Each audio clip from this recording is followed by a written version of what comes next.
This is an experience that happened to me when I was 14 years old, and it's 100% a real incident. This was 2 years back or so, but thinking about it still gives me goosebumps to this day. It was about 10 o'clock at night, and I was on my computer studying. It had been 2 hours, and I was working on a very boring chemistry assignment.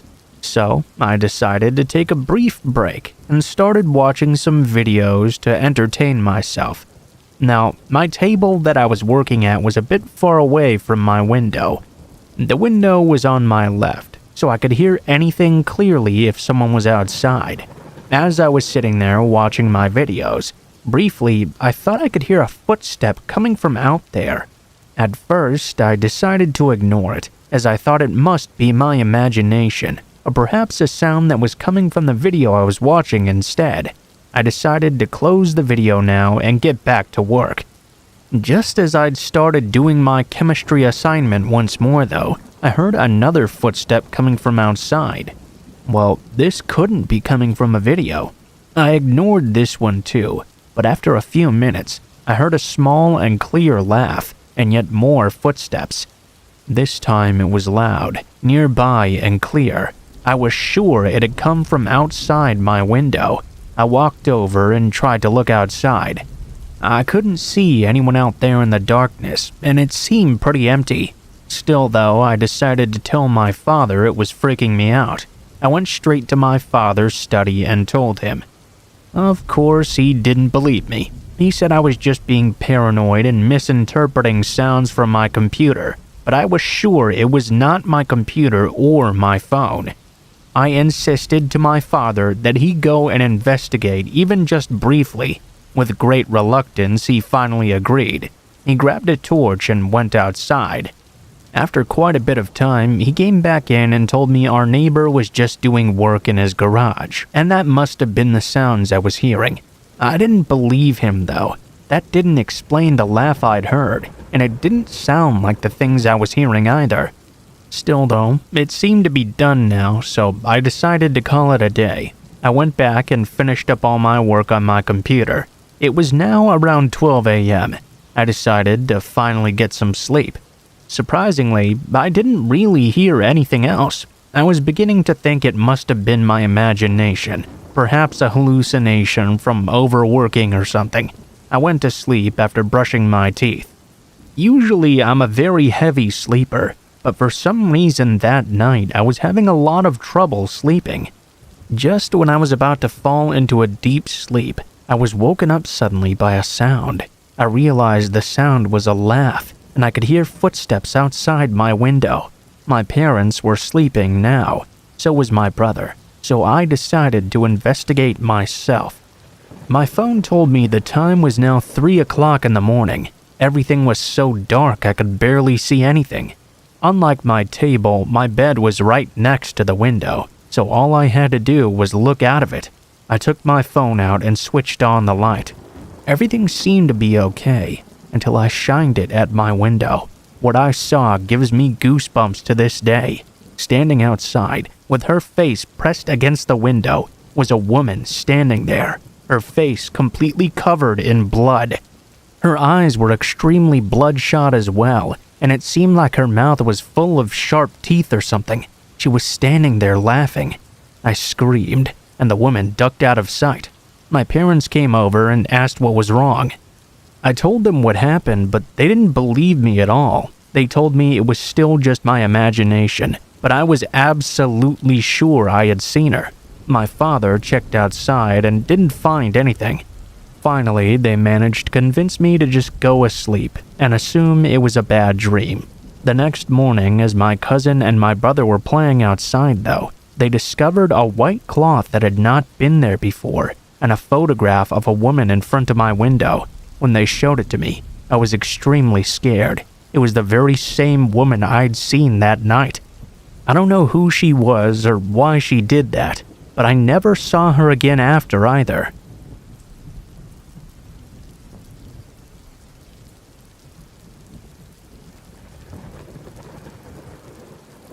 I'll preface this by saying this is a true story. We were staying in this fancy hotel for my cousin's wedding, and I was around 12 at this time. I woke up very suddenly that morning to a rough shove, assuming it was my sister waking me up. It was early morning, sometime around 7:30 or so. I groggily stepped out of the bed and was immediately hit with hairspray fumes. I could hear the sound of someone taking a shower, as well as loud hurried footsteps and repetitive spritzes of the hairspray can. I walked to the dresser and pulled out a blouse and a skirt. As I got dressed, I heard knocking on my door. I pulled my top fully on and opened it. No one was there.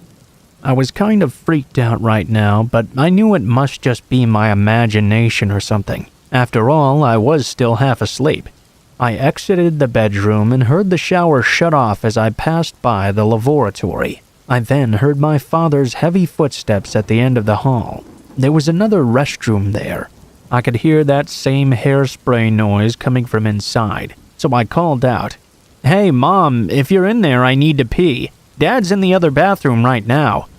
I heard my mother's voice call back, "Alrighty." It was definitely her voice, but that was not something she would ever reply with.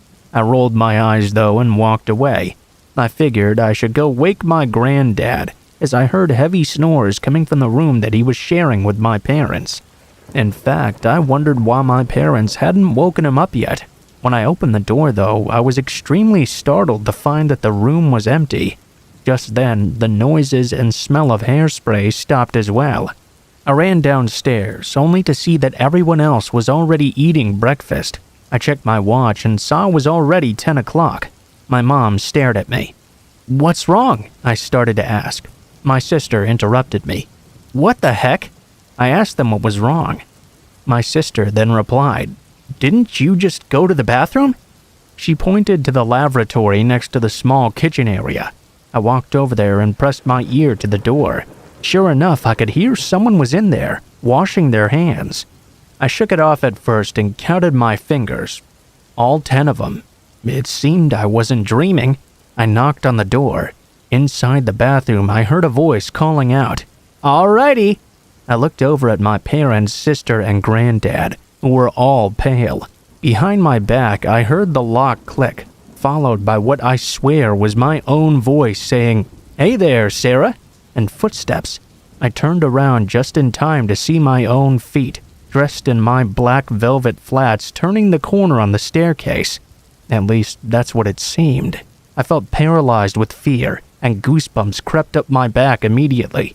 I wasn't able to move for about a minute before I told my family about what happened a few moments ago. My sister told me that yesterday when she woke up, I wasn't in my bed, but she heard noises coming from the bathroom as well. When she went there, she saw someone that looked like me, walking down the hall in my pajamas. She called out to me, but they just kept walking. Well, when she went back to my room, she could see I was still sound asleep in my bed. She freaked out and didn't tell anyone. Fast forward to 2 years later, my cousin now has a 6-month-old baby, and we're talking to each other over tea. Well, I shared with my cousin that story about what happened to me and my sister, and she immediately froze.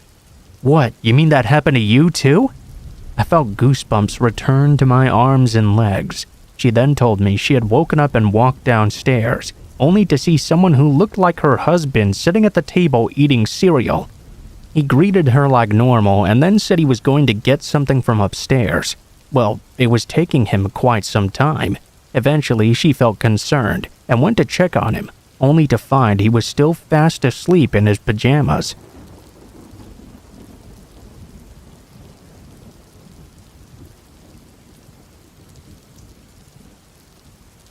This is an incident that happened to my grandfather in the past.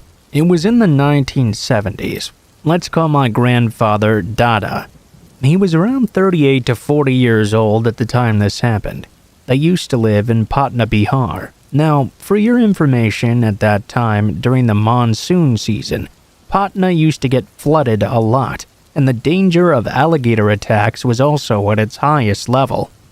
Every night he would go to the library, as he was very much into reading at that time.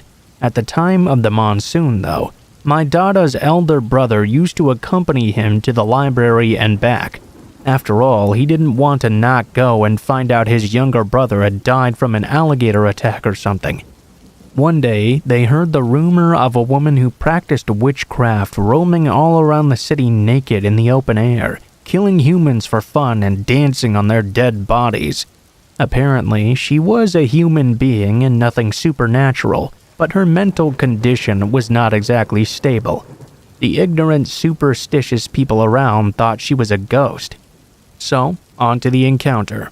One night, while returning from the library, he was crossing the mighty Ganga, which had alligators in it. There was no light, and both my Dada and bro were obviously scared from this already. They had crossed the river. They didn't even realize it at the time when a dog arrived and his tail brushed against my Dada's knee. In that moment, he thought it was an alligator, but then he looked down to see he was already on land, safe and fine.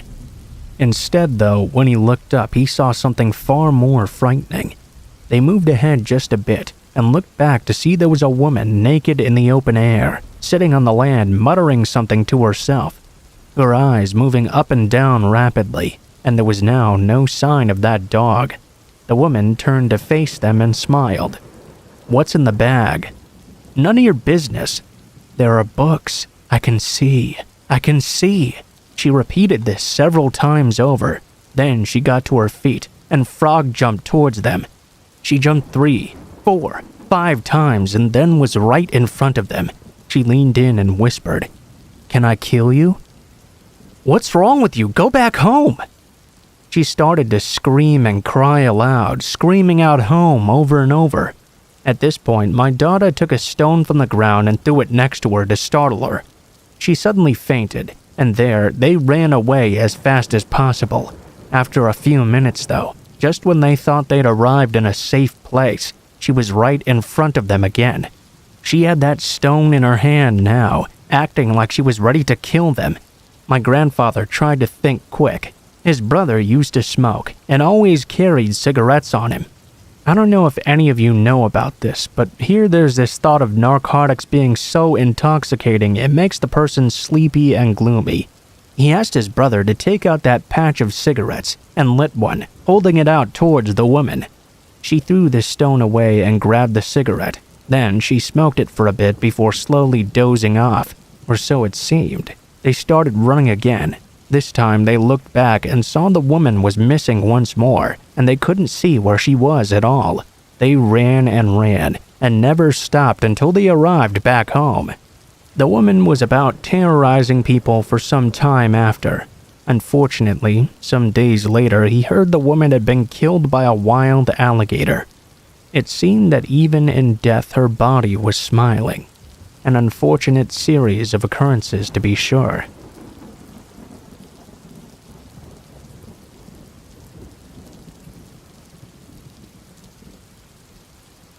Alright, so a scary situation. I've had a few of those in my life, but right now one thing in particular comes to mind. I was working in a nursing home as a CNA, or Certified Nurse's Aide. Most of the residents there were elderly, but there was one man there who was in his mid-40s or so. He had complications from diabetes, but I don't know if he was there just for some type of rehab or perhaps a permanent resident. What I do know is that he was mean as all get out. All the CNAs were warned to be very wary of him. He had this bad habit of peeing in his trash can and exposing himself to all the female CNAs. Well, of course, I was working on this man's wing. I was going about my rounds when I came over to his room. I took a deep breath and put on this huge smile, then walked inside. He was just sitting there on his bed. I spoke to him in a light-hearted manner, telling him it was such a beautiful day outside. I would come back and take him to the porch later if he'd like me to. The man never said a single word. Instead, he just scowled at me. I managed to convince him to sit down in a chair and got his sheets changed. The room was straightened out as well, and I cautiously took the trash bag from his trash can, which of course was full of piss. I set the dirty linens in the trash bag outside his door, and he went back over to his bed. I went into the restroom to empty that trash as well, when suddenly there he was in the bathroom with me.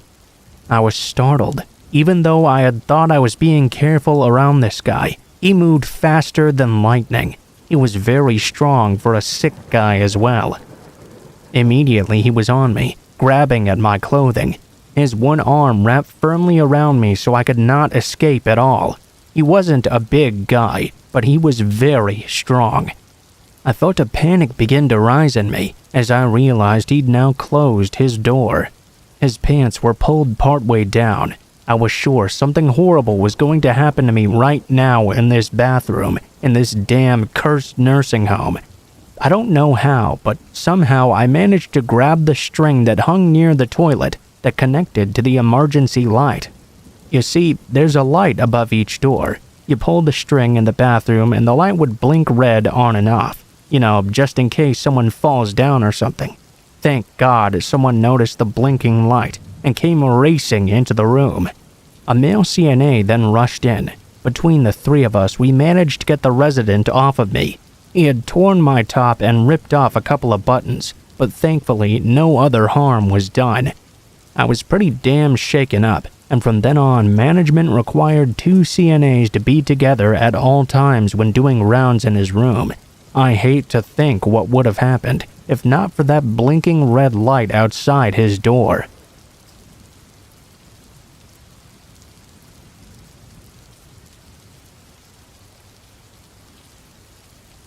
I got into this lift car like I had done numerous times before. After the car started moving, I noticed the driver had turned in the wrong direction. I thought maybe he was just going to take an alternate route or something, but very quickly I could see that was not the case. Immediately I spoke up. Excuse me, sir, but I think you're going the wrong way." He replied almost immediately, "Oh, really? I'm sorry, my GPS is just so messed up." He poked around at the smartphone attached to his dashboard, which I now noticed was off. That's when the "oh shit, this is how you die" feeling kicked in. I was sitting in the passenger seat, so I tried to act as calm and discreet as possible. I reached into my bag to make sure my phone and keys were in reach. As nonchalantly as possible, I said, "Oh, that's no problem. Just make a right here and take Main Street back towards Pleasant City." He argued with me briefly, but then turned in the right direction. I sighed with relief. Perhaps the danger had just been in my head. Then he spoke up again. "You seem like a decent, morally upright young woman, Sammy. Can I ask you for some advice about a problem I'm having?" I stiffened in my seat immediately but nodded. What else was there to say?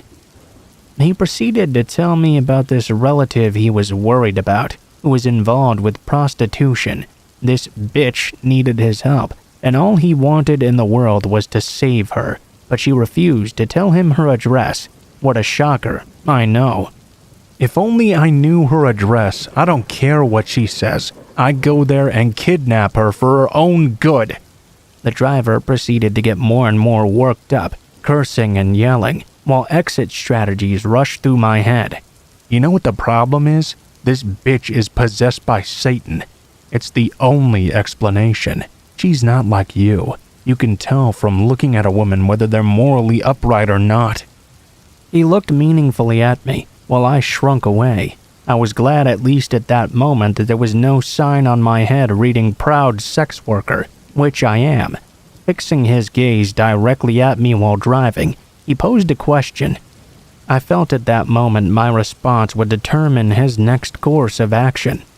"Sammy, is it so wrong for me to want to help this girl? Should I just say fuck it and let someone I love ruin her life? Or should I keep trying, even though she tells me she doesn't want it?" I wanted to tell him he was being a psycho, and it was obvious why she didn't want his help. Instead, though, I said something like, "It's really, really good you care so much about her. That's not wrong, but you can't help someone who doesn't want it, That's not your fault." I don't know if you could tell, but I was now trembling. At this point, he was close to my home. He seemed to calm down, and I got the distinct feeling I'd narrowly avoided disaster. As he pulled up to my place, he looked at me with a deadpan expression. "You're a smart girl, Sammy. Let's think on this advice." I got the fuck out of that car and went inside, very relieved to be home. I was also cursing myself for using my home address though. For that reason, I was afraid to leave any kind of feedback. I deleted Lyft immediately and never heard from the man ever again.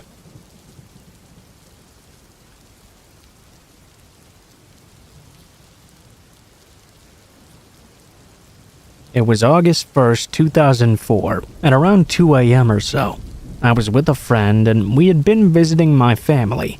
We went to one of those all-night diners to have some coffee and pie afterward. My truck was parked at his house about an hour away, and we were headed back so I could get to it and go home.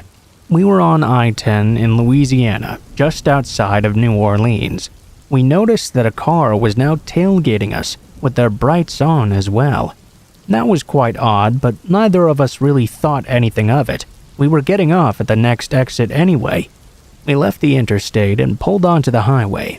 That car followed us though, and started to pass on my side, the passenger side.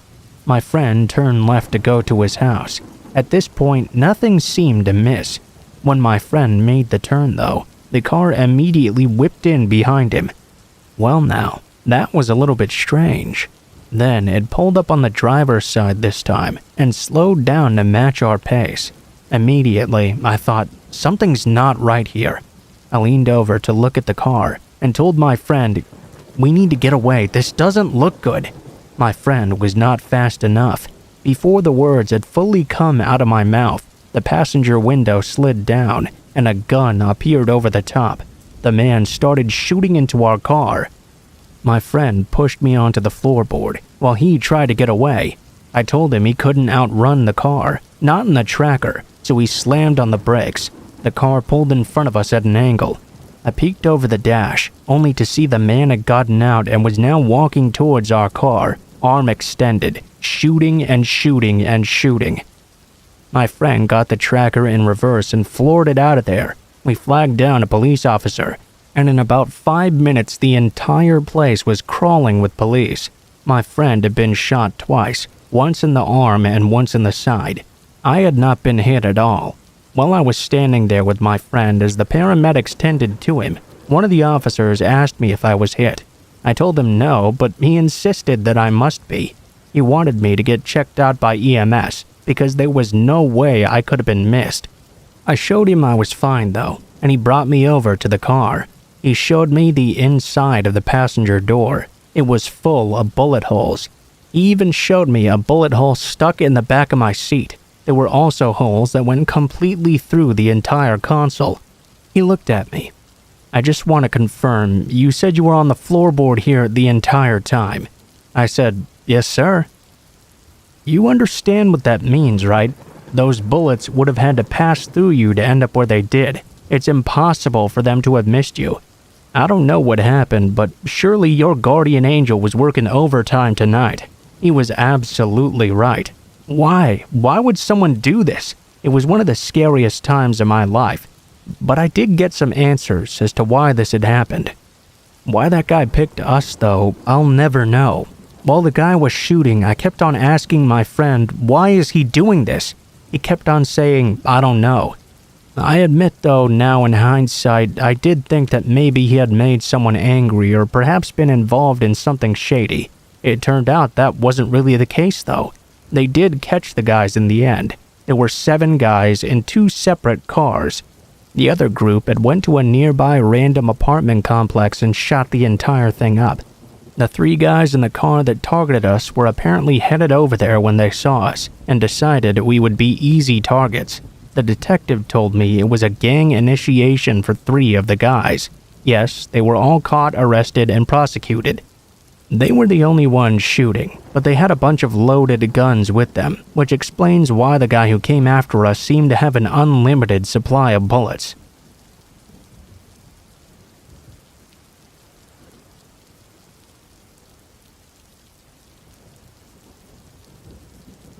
During my college days, I was staying in a college hostel. One day after having my dinner, I went to my room to study. I had my internal exam the next day, so I had to make sure I was ready. Our room was a 6-sharing, very spacious room with 2 bathrooms. That day, myself and 2 friends were the only ones there in the room. The other 3 cots were empty. My roommates were asleep by 10 p.m., but I was well awake into the midnight hours studying.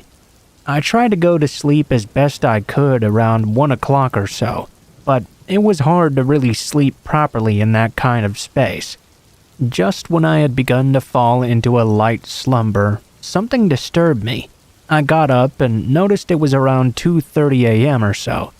At first, I thought I had been disturbed by the sound of the fan. I could hear it spinning very slowly and making a lot of noise due to the low voltage. Other than that, there was perfect, total silence. Then, though, I looked over and suddenly realized I was looking at a strange man sitting in the vacant cot of my room. I didn't know who this man was, and I'd never seen him before either. In my groggy state, I suddenly realized, what exactly was a man doing in a ladies-only hostel, and in my room at that? Needless to say, it was an extreme shock, and I began sweating profusely, totally terrified. I could only watch helplessly as I saw the stranger slowly getting up from the cot with a knife clearly visible in his hand. It looked like he was moving over to stab my friend, who was sleeping soundly in the other corner of the room. I tried to open my mouth to speak, but the only things that would come out were frightened squeaks as I tried to wake up my friend who was sleeping next to me. I really wanted someone else to wake up and help me, but my attempts all failed, and all I could do was shiver in place. As I saw the man moving closer to her, I jumped out of my bed suddenly, shouting, "Thief! Thief!"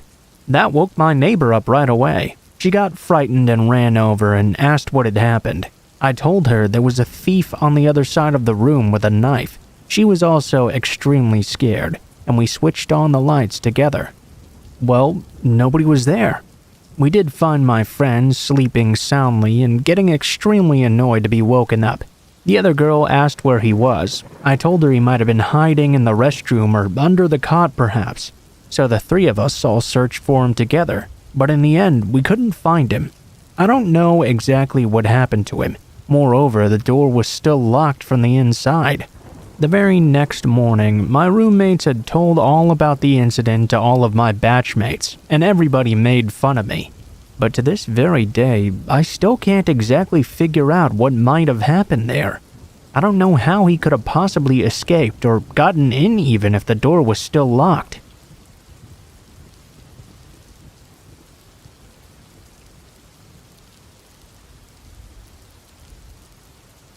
When everybody cleared the street and the shopkeepers suddenly shuttered up all their stores, well, that should have been a sign that something was really wrong that day in Guatemala City. I had just arrived the day before though, so I wasn't fully aware of political developments in Guatemala since the last time I'd visited. I was waiting for a bus in the downtown Zona 1. As a Peace Corps volunteer in neighboring Honduras, I was used to riding public transportation wherever I went in Central America. After I waited for more than 10 minutes without seeing a single bus pass by, I knew immediately something was wrong. I didn't have a clue as to what was about to unfold, though. It was like the mood on the street had changed in an instant. Everybody rushed to pull down the steel curtains in front of their shops, and a few other pedestrians at the bus stop began to sprint for cover. I heard shouting coming from somewhere in the distance, and a moment later, a mob of more than 100 students appeared before me. They had completely taken over the street, marching and chanting slogans. They looked harmless in their school uniforms, the girls in plaid skirts, and the boys in white shirts and khakis, many of them even carrying book bags. One young man in the front, I thought he must have been an engineering student, was holding a large T-square.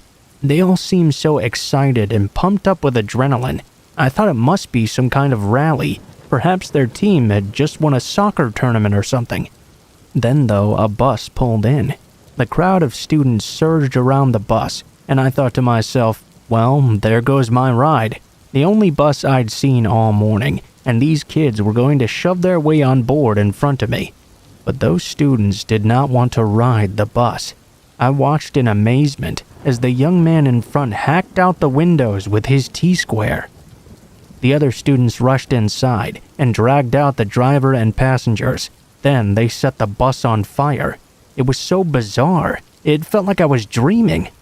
All of a sudden, these kids in their school uniforms were rioting in the street in front of me. For once, I broke down and paid a taxi to get me the hell out of there. I took the cab to Zona 10, the wealthy suburbs of the city, where I had a business meeting to attend.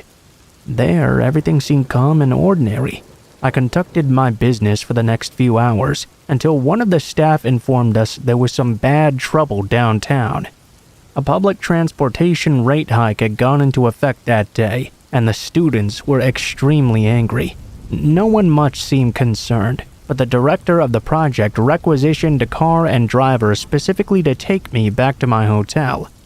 In the comfortable remove of Zona 10, we all felt safe. No one there had any idea what I'd be returning to in downtown Zona 1. About a mile from the hotel, traffic had stopped completely. What had started as a student bus burning a few hours before had turned into a full-blown, violent, deadly riot. Numerous buildings were on fire. Grown men were looting stores and restaurants to the right and left in front of us. I looked ahead only to see them turning over cars with people still in them and setting them on fire as well.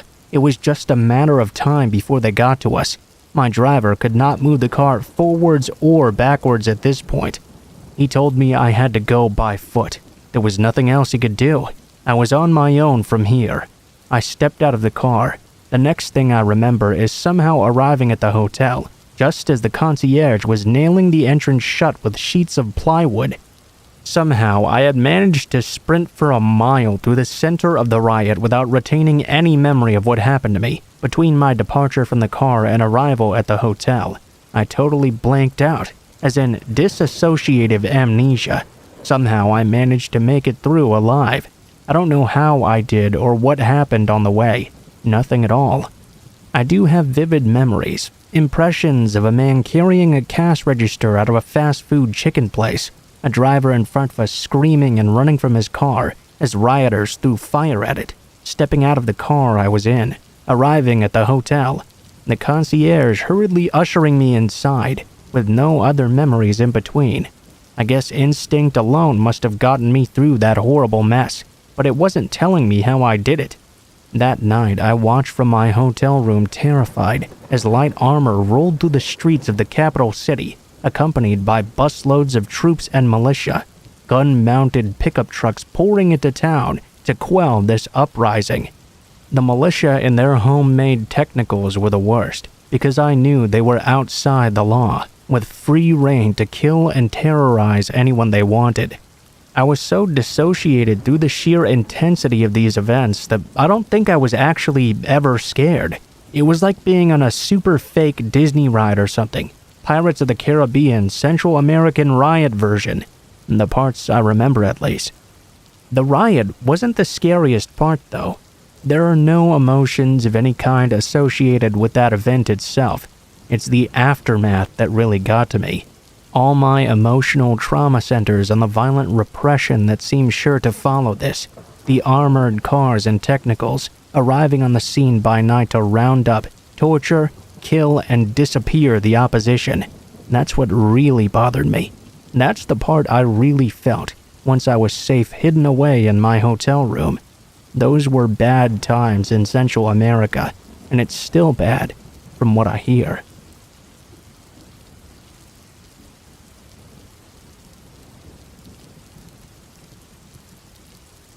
So one day, I ordered a ride-sharing car at almost 12 midnight after partying a bit. I'd gotten a little bit drunk, but not enough to where I couldn't think straight. Immediately as the car pulled up, I noticed it looked quite weird. Its car license number was different from what was written on the app, too. When it arrived, the driver offered me shotgun, the front passenger seat, instead of offering the back. I tried to open the back seat door, only to find it was shut closed. It wouldn't open no matter what I tried. The driver said the back door was broken, so he insisted I sit at the front. My biggest weakness is that I tend to trust people too quickly, which makes me a little bit reckless sometimes. Therefore, I innocently trusted the driver and was about to sit in the front. At that moment though, as I took one step into the car, I noticed the silhouette of a man wearing a mask in the back seat.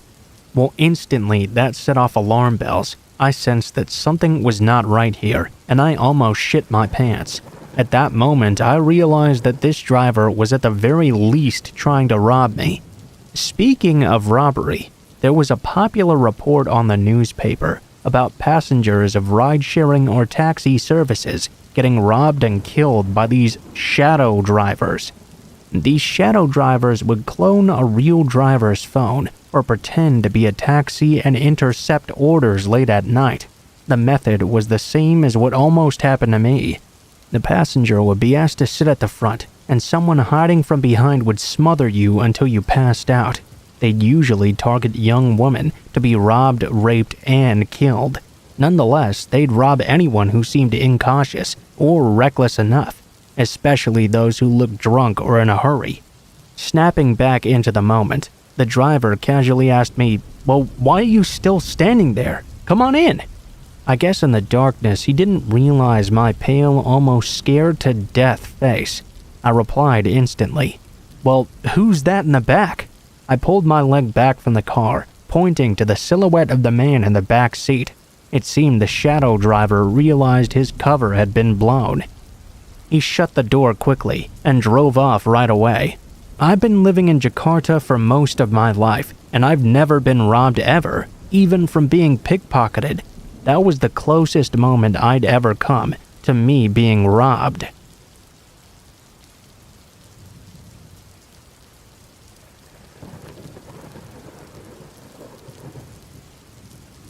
Now let me start this off by saying I look very young. Common bets usually range from 15 to 18 years old. When I don't put makeup on, several waiters have even handed me the kids menu before. Really, I'm not kidding. On to the point in question though. I'd been studying abroad in Florence for a couple of months and had taken a weekend off to visit Naples by myself. It had all been pretty great so far. Nice gelato, a trip to some good museums, lots of good food, and a really nice hotel. That is, until I decided to go visit the Castel dell'Ovo, the castle of the egg, literally. I was taking pictures of the site while still on the jetty, when I noticed a man seemed to be staring at me. Okay, not so big a deal. He was about 5 meters away or so. Almost as if in a cartoon, though. He started to slide towards me very slowly. I kept on taking pictures, trying to ignore it. He finally approached me, though, and started speaking in an incomprehensible Italian. He seemed shy and was talking extremely softly. I walked up to him and craned my neck towards him, because I literally could not hear a single thing he was saying. Again, he seemed very shy, so my wariness decreased a bit. I later understood, though, that he was speaking in that volume on purpose, so I would step even closer. I was hell-bent on going home speaking a somewhat fluent Italian, so I decided I was going to do my best to try and speak with this man. Hindsight is 20/20. Halfway through our conversation, I understood he was talking in the dialect of the region, so our soft exchange of incomprehensible Spanish, English, Italian, French was going nowhere. I still had some stuff to do, so I decided to cut it off there. I mumbled out a goodbye and said I had to go somewhere else. I had an essay to do or something. The man suddenly jerked up immediately, and his whole body language changed in an instant. "How old are you?" This was asked with a whole different tone, and in perfect, crystal clear English. He'd gone from this timid Italian man who kept looking away into the sea, hands in pockets, to a guy who was suddenly way taller than me. He was staring at me with such intensity that it made me take a few steps back. Why had I stepped back so fast? I was suddenly very scared. I pointed to a random guy in a red hoodie nearby and said, "Hey, that's my brother. I gotta go catch up with him now." I sprinted away. I was suddenly very conscious of my ponytails, my purple jacket, my face without makeup, and of my height. I must have looked like 14 years old. I was also suddenly conscious of being alone. That hadn't really happened until that point. I rushed into the Castel dell'Ovo and started taking pictures of the place to calm myself down. Relax, there's people here. It's just a weird guy, right? I thought I was safe since I hadn't seen him following, but unbeknownst to me, he had followed me. I really wanted to enjoy my holiday and was reading the signs, walking slowly, taking pictures of the scenery. Nevertheless, I couldn't shake this feeling of uneasiness. Every time I'd heard the phrase before, I felt like I was being watched. I'd always done this same shoulder shrug. It's not like human beings have a sixth sense or whatever, right? We ain't a deer in the wild or something. But this was the first time I realized that this was a true, totally legitimate feeling. I couldn't take a single picture without looking over my shoulder now. I was searching for a face I desperately did not want to find there. I didn't notice him until an hour had passed by, and I was nearly at the top of the castle. I snapped a photo, watched my camera's monitor, turned around, and lo and behold, there he was. He was barely peeking from behind a wall, as if he thought we were in a noir movie or something. He was pretending he was not taking pictures of me. I stared at the man, now obviously caught. He stared back at me. He raised his cell phone once more, and this time snapped a picture fully in view. Then he stepped back into the hallway out of my sight. As cliché as it may be, I instantly felt a cold chill run down my spine. I really wanted to enjoy this sight and this day, but I found myself tripping over my own feet escaping from that castle, half wondering why I was going so fast, and half wondering if he was still there behind me. Sure enough, he was, not even hiding now. He was keeping pace with me. He was seriously just chasing behind me, moving almost like a snake in between other tourists, walking really fast now. I had never felt like a deer before. I'd always thought I would be a rational person, that in a moment of panic would stop, analyze all my options, and devise a perfect plan. I didn't realize how hard that was to do though, until I was so scared I couldn't figure anything out. I was out of the castle and on the streets now, and I couldn't hear a single thought over the sound of my own heart. I remember I kept calling out my mom's name like a broken record, wondering what the hell I should do. I went down a couple of random side streets. I lost track of him and got lost myself like an idiot. I'm the worst at directions. Finally though, I entered a shop and checked Google Maps and found my way back to where I was supposed to go. He must have followed me for a good additional 20 minutes. Add to that the whole hour I'd spent at the castle. Needless to say, I did not stop moving until I reached my hotel once again. I hated it. I hated that I didn't leave the hotel until the next morning. I hated this dizzy feeling in my head, and I hated that I didn't have the courage to tell my boyfriend until months later. It's not like he really could have done anything anyway, he wasn't there with me. But I always go back to that man and his voice asking how old I was. Why was that relevant? And why had he sounded so mad asking about my age? Strangers have kept following me since. After all, I have the bad habit of traveling alone while looking very young. But since then, I've learned to stop and think when some random person approaches me.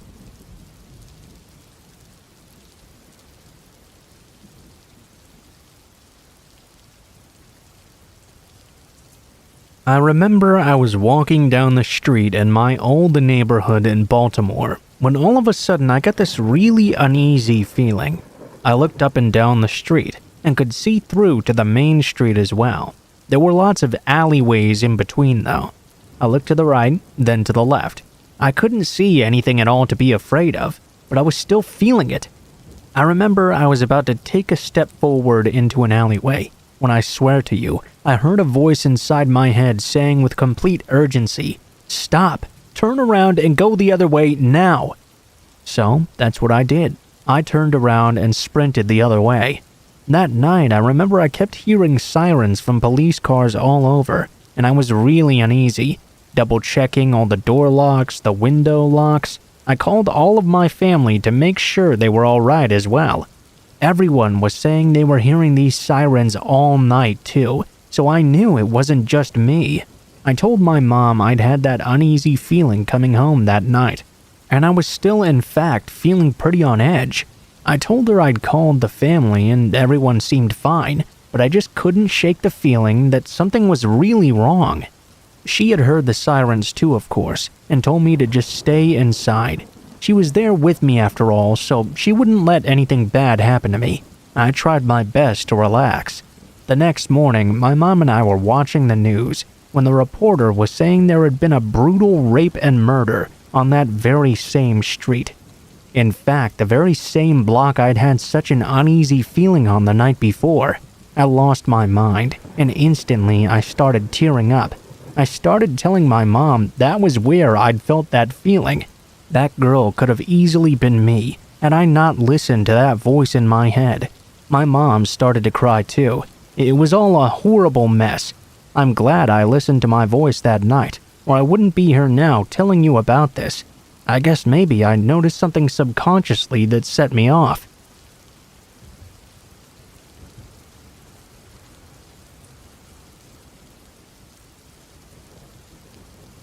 When I was a kid, Halloween was a fun holiday. No one was putting razor blades in candy or handing out candy-shaped fentanyl yet. We roamed all over town without a tremble amongst us. We were a group of 4, a brother and sister, and me and my sister. I was dressed as a bum, my sister as a baggy-dressed school marm. The other girl was dressed as Robin Hood and her brother as a monk. She was about 10 years old. Her brother and I 11, and my sister 8. We just stopped at this big house, and I realized there was a grown-up party going on. They were all laughing and talking, but I noticed that all of them were men. Well, when they noticed us trick-or-treating, one of them seemed very taken in with Robin Hood. They had given us some good candy and made us tell what we were dressed as. This wasn't really unusual. Grown-ups were in charge no matter if you knew them or not, at least back then. The man seemed to want to take pictures of the girl dressed as Robin Hood in another room with better lighting. Well, I told him, okay, then we'll all go. You can take all of our pictures. But he insisted not. He wanted only Robin to go inside. My hackles rose up immediately, and my hair stood on end. I grabbed Robin's hand tight, and my sister's hand as well. I plowed through all the men between me and the door. I ran out, holding my sister's hand and letting go of the other girl. It seemed Robin wanted to go back. She liked the attention.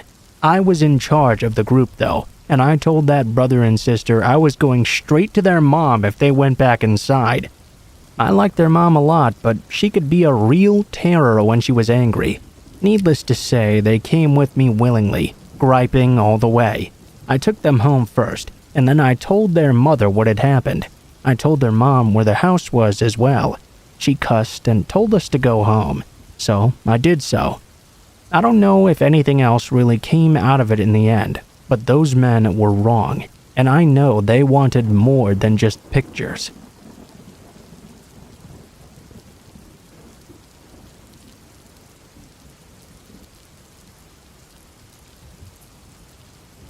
So, when I was 18 years old, I worked at a local Target. This was when we used to have a wall right next to the registers, with Pokemon, baseball, other collectible cards. There was also a Starbucks in front of the register right by the front doors. For context, I'm also a female.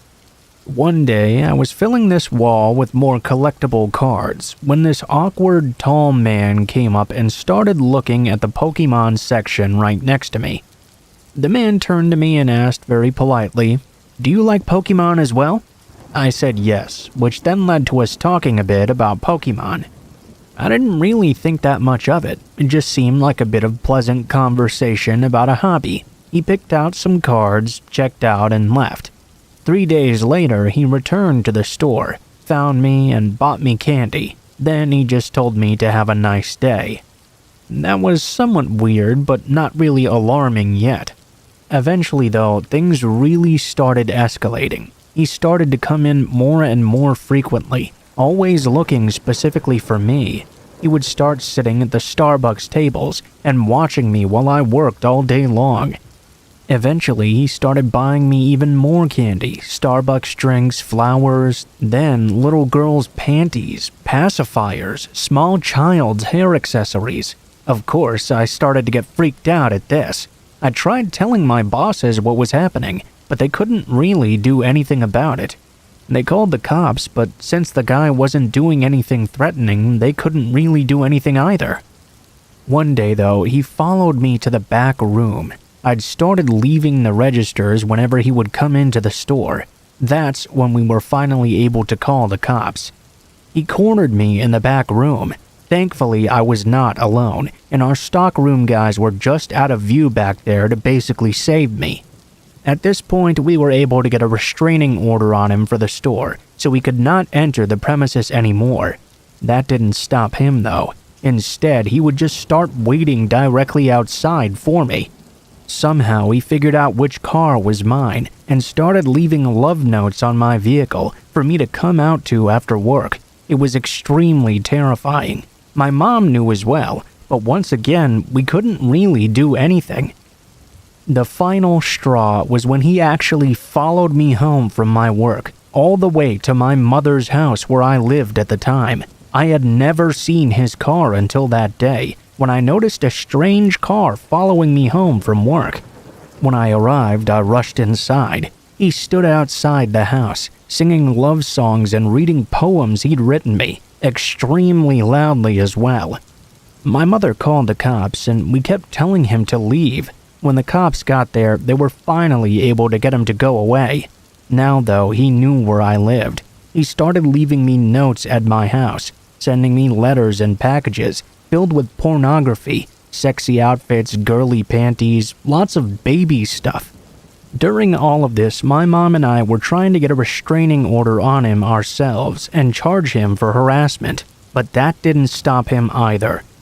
On the final incident, I was coming home from work when he waited around the corner of my house when I arrived, and this time he attacked me. He grabbed me by my face and dragged me down to the ground. I was screaming so loudly and so much that luckily I alerted the neighbors. They came outside to help me out. After they managed to pull him off me, he got arrested at that point. I finally had enough evidence saved up to be able to take him to court, and now he's been in jail for 8 years, due to be released in 2021. He's actually in the Gesture 4 unit. He was stalking another local girl that I connected with, so we could help each other out after he got sent away. Thankfully, she was just starting to get his attention, so he never actually got the chance to hurt her.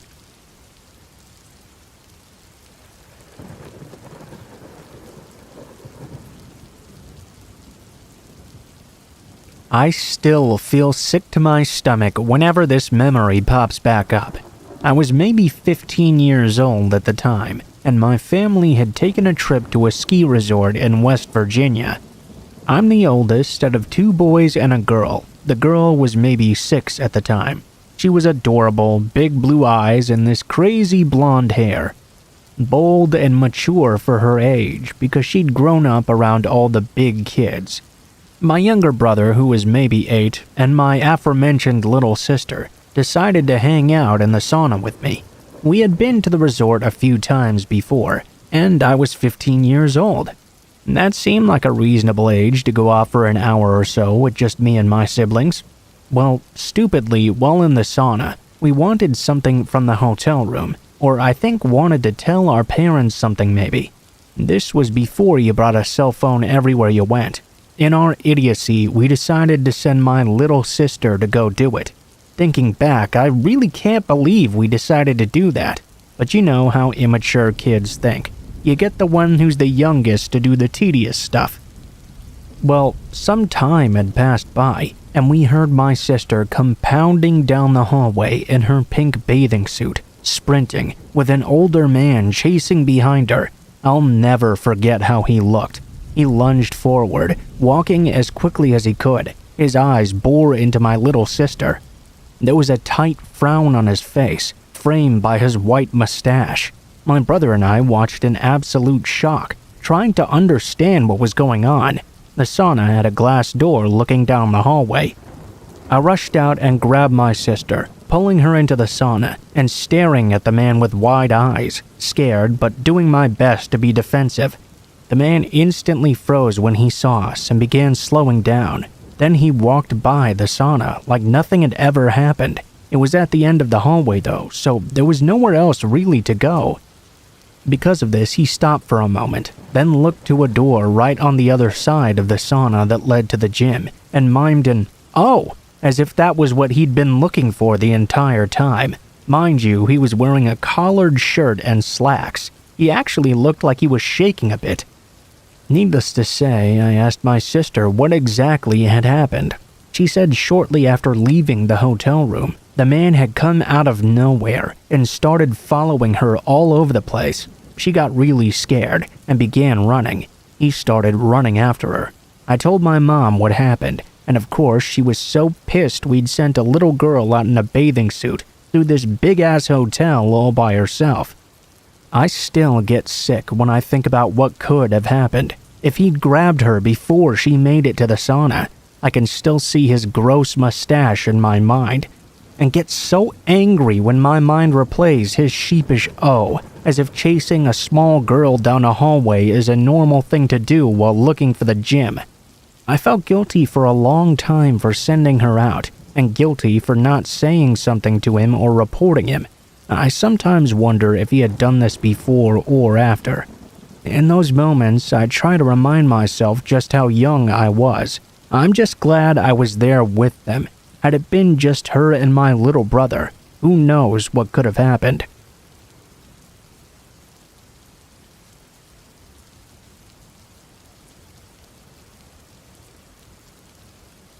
I was about 15 when I got my first real job in West New York, New Jersey.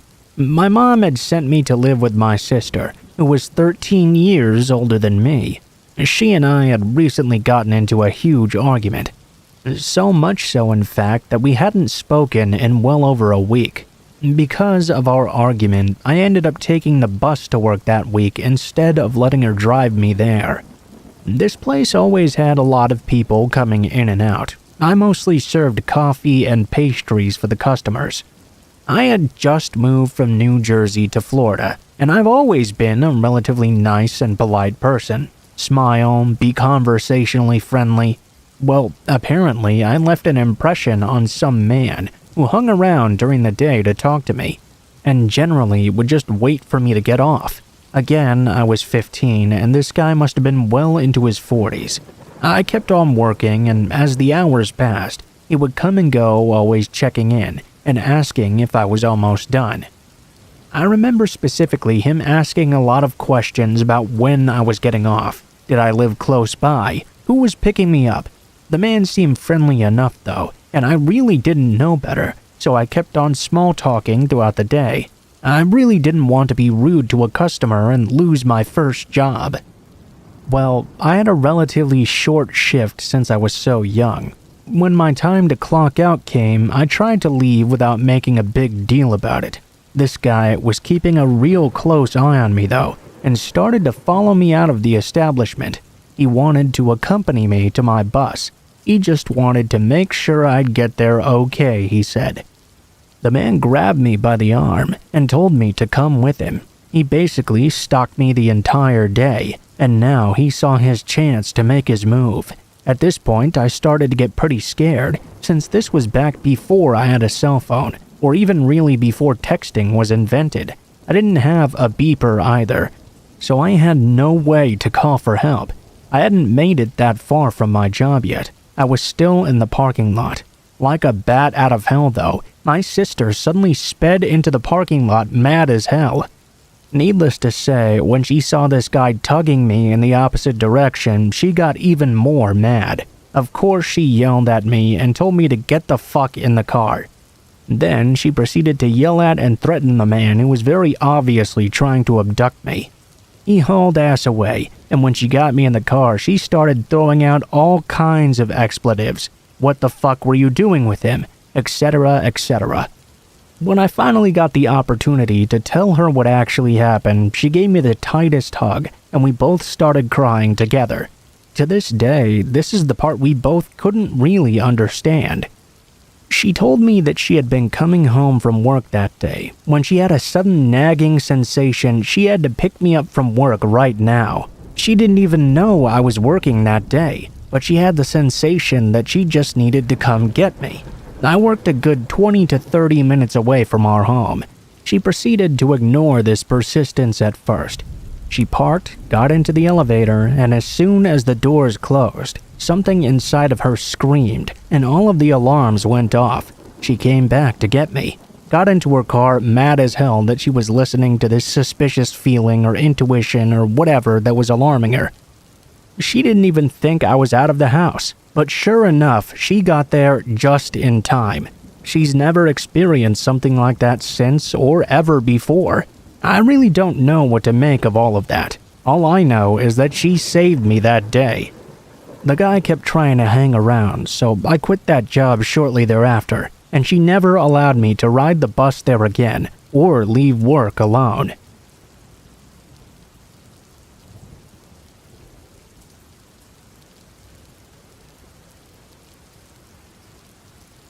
I grew up in a fairly small town.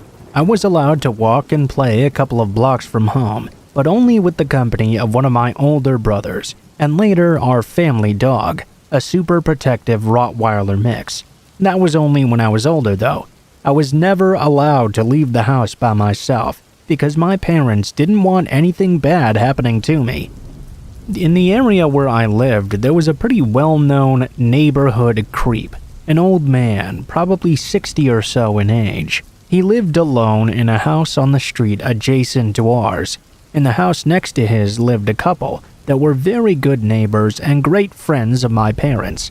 Let's call them the Smiths. They were about the same age as my folks as well, and really loved children. Unfortunately, they couldn't have any of their own though. My parents had 7 biological kids and 4 non-biological kids. I was the youngest of all of these.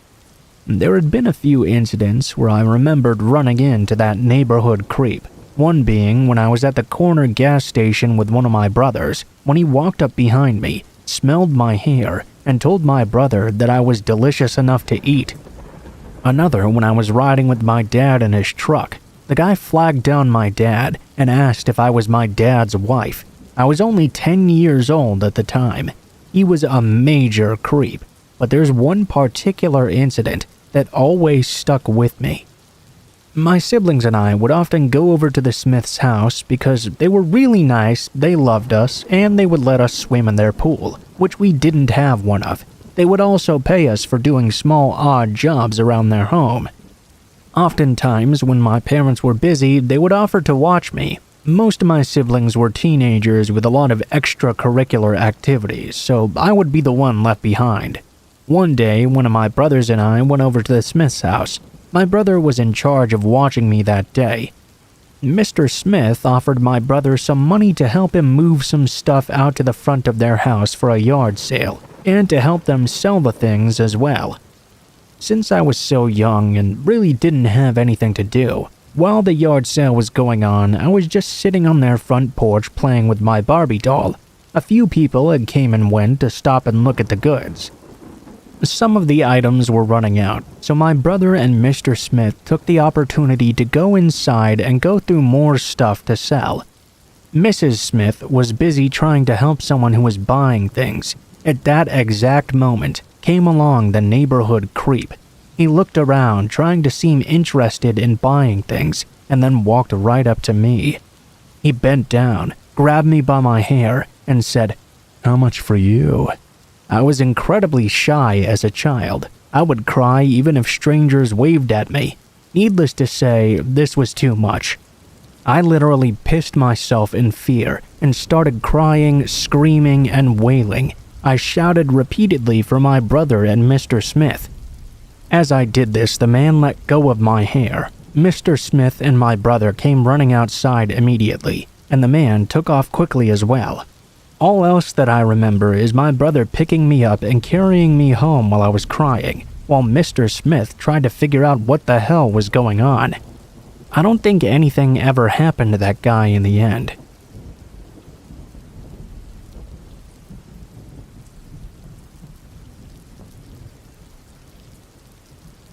A few years ago, I reconnected with an old acquaintance on social media. It started out pretty slow. He'd like things that I posted every now and then, which grew into him liking almost everything over the course of a few months. At first, I only took that as a cue that perhaps he liked me but was too shy to make a move or something. It was cute, but not something I really paid attention to. Generally, all he'd do was post cryptic lyrics, and we didn't have that much in common. Around the same time, though, I started to get this cliché feeling that I was being watched. For reference, at the time I lived in a house out in the middle of the woods, so there weren't exactly a lot of people around. There was a lot of foliage, though, so I suppose it would have been very easy to hide in the bushes or something. Our lawnmower wasn't the best, but it did work. You could adjust the height of the grass. Somehow that mechanism had broken though while my brother was out mowing the lawn one day, so we ended up with some weird patches of bald grass and some of grass that was extremely huge. No big deal. Later that night though, I saw a post from that same old acquaintance about the patterns in the grass. It seemed like it might have been a song lyric, but no matter how hard I searched, I couldn't find a song that matched up to it. I didn't really think that much yet. I was slightly startled, but maybe it's a coincidence, right? That was until I was outside the next day and realized our lawn had those same strange patterns. That mishap, plus me being a big old paranoid weirdo, got me really freaked out. I tried to calm myself down though. I mean, it's probably nothing, right? Plus, what could I even do? It's not like some lyrics proved anything. A few nights later, I got that same exact creepy feeling. So on a hunch, I went out to our front porch.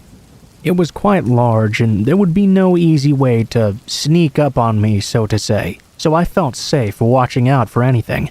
I waited there and listened intently. Then I just sort of got the feeling and started yelling, like I knew he was there. Even though I didn't see anything around me, I yelled out that I thought he was really creepy. I talked about all the terrible things I would do to him if he ever made the mistake of coming near me, and then I went back inside and locked everything. I know this sounds really dumb and like nothing, perhaps me just being paranoid. Immediately following this incident though, he unfollowed me from all social media and stopped liking anything I posted. In fact, he stopped interacting with me altogether. When I went to his profile, he deleted that suspicious lyric about those patterns in the grass. Maybe it was all just coincidental. That's what I'd like to believe at least. Maybe he'd finally gotten sick of my ramblings, and that just happened to coincide with my speech that day. But maybe, just maybe, he was out there in the woods watching and happened to hear me say that night.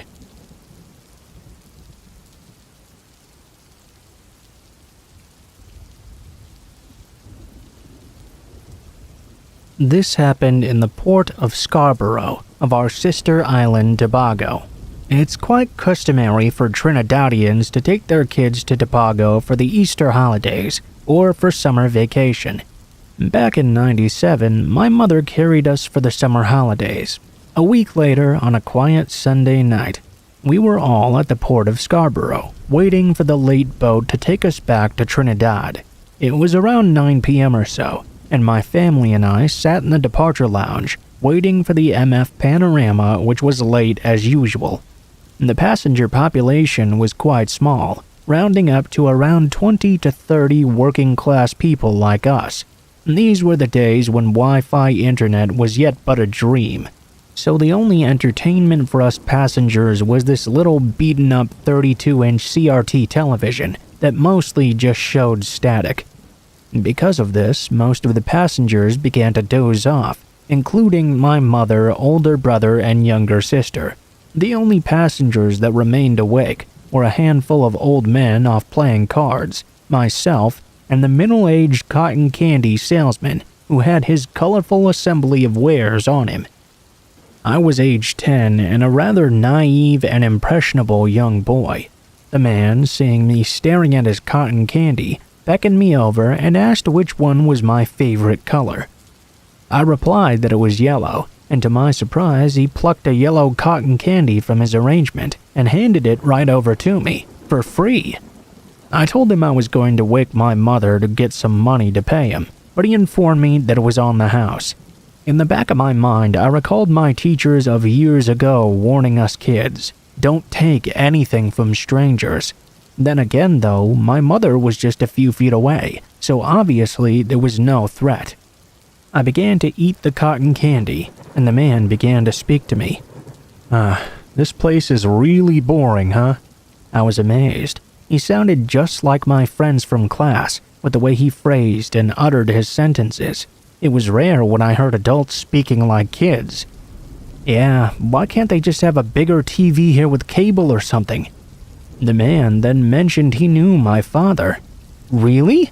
I replied in awe. Yeah, tall, red, mixed-race man. What was his name again? Trevor, I replied. Yeah, that's it. Trevor is my boy. Kinda loud sometimes. I shouted excitedly, won over by such a description. Yeah, that's my father. He asked how Trevor was doing, and I gave a long account of my father's history and personal problems, how him and my mother separated a long time ago. Then I started speaking of school and my friends. He kept on interjecting about my father, and how sad it was I didn't have a father figure in my life. It irritated me a bit, but I continued nonchalantly chatting away to my new friend about every random thing that came to mind. Hey, you want to see a ship sailing in? How? I replied. Upstairs, come on. There's a nice view. You can see the entire ocean. The whole ocean? Can you see Trinidad from up there? Yeah, of course you can. You can see anything, little buddy. We went upstairs together to the second-floor lounge, which was practically devoid of life. There was only one single lady, who was stood at the rail staring at the ship that was 100 yards away. The man took me to the furthest side of the room, and we stared at the sea. He began pointing at made-up locations of where random things should be. At this point, the lady finished her sightseeing and left. Immediately, I felt the old Cotton's arm drape around my shoulders. I don't have a son, you know, only daughters, he said in a much more mature tone now. Okay. This feels good, huh? Ever wanna travel the world? I didn't answer him. It didn't feel good. It felt weird. I thought he would have removed his arm by now, but instead he gripped me even tighter. Something was not right about this. To make things worse, we were now completely alone. Suddenly, I heard a voice calling out from downstairs. Elijah, where the hell did you go? Elijah! It was my mother's voice. Apparently, she had just woken up and seen I was missing. The old men playing cards informed her immediately of where I'd gone and who I'd gone with. She wasted no time in sounding the alarm. I was grateful for her intervention. I went away from the cotton candy man and back downstairs, where almost the entire population of passengers stood, eager to see who was this Elijah, the would-be victim. My older brother was standing there swollen-eyed and irritated from being startled awake. As I approached my family, my brother mumbled something like, "Going upstairs with a man, are you gay or something?" Rather than feeling safe to be with my family and out of that man's eerie grasp, I suddenly felt very embarrassed. My mother continued her big scene, holding nothing back, calling the man a rapist and a sicko. A person ventured upstairs to grab the cotton candy man, but came back down saying the floor was now completely empty. He'd somehow found a way to escape everyone down below. I was rather angry at the time at my mother for embarrassing me like that, but as I've grown older, I became more grateful for her quick-witted reaction, saving me from being kidnapped or worse.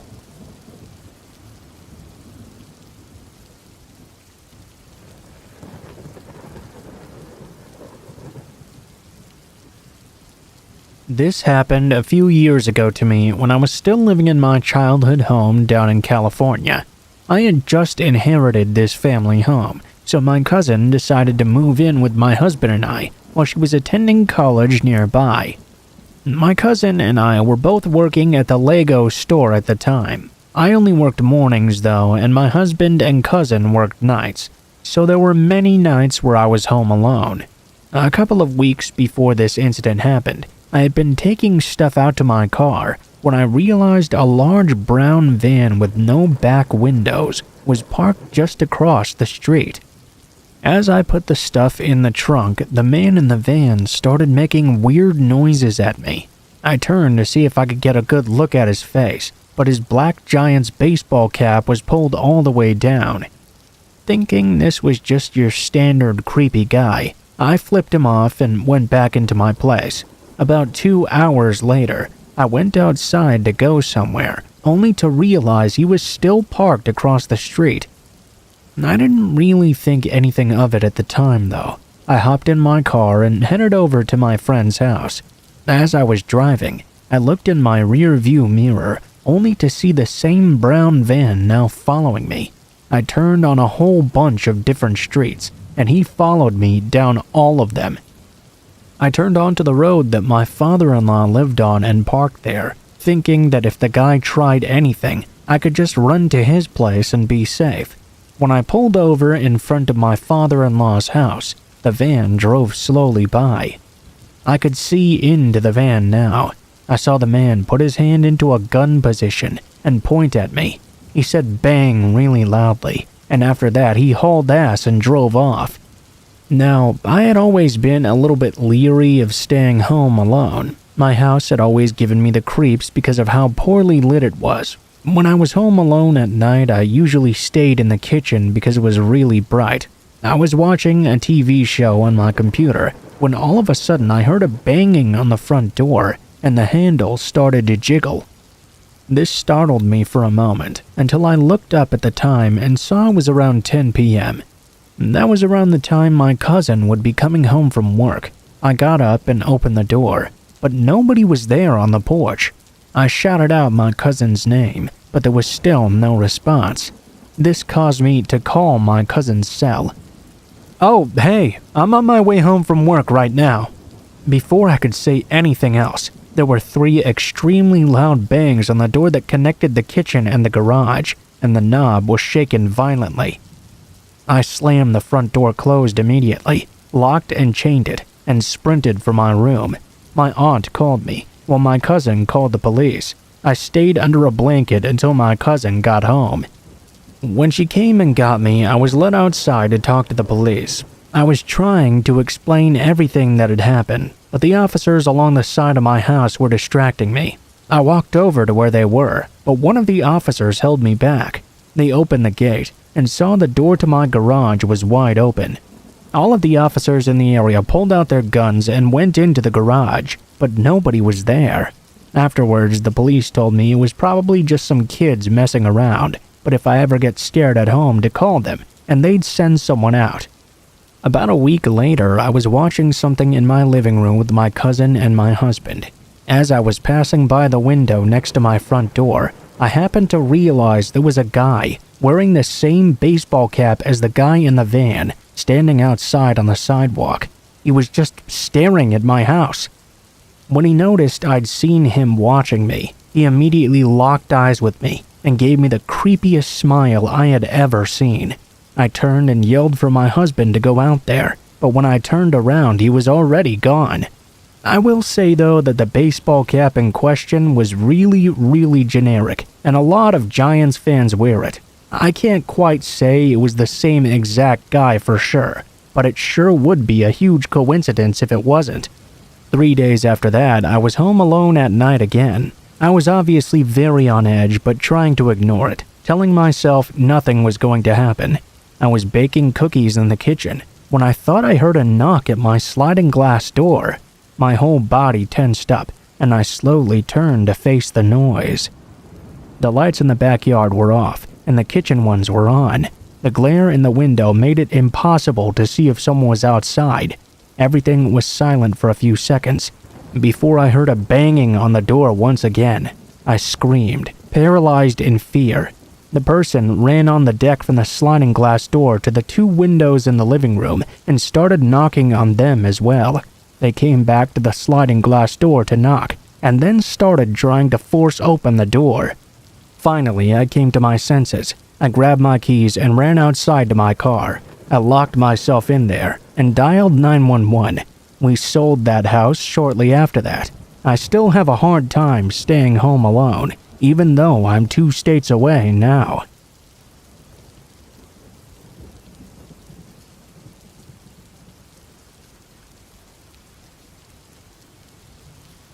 I moved to South Korea for university when I turned 18 years old. I'm 21 now, so this happened over 2 years ago now. Whilst there's definitely been unwanted attention from some guys in the past, most of them get the message that I'm not interested eventually. This, however, was a little bit more unsettling.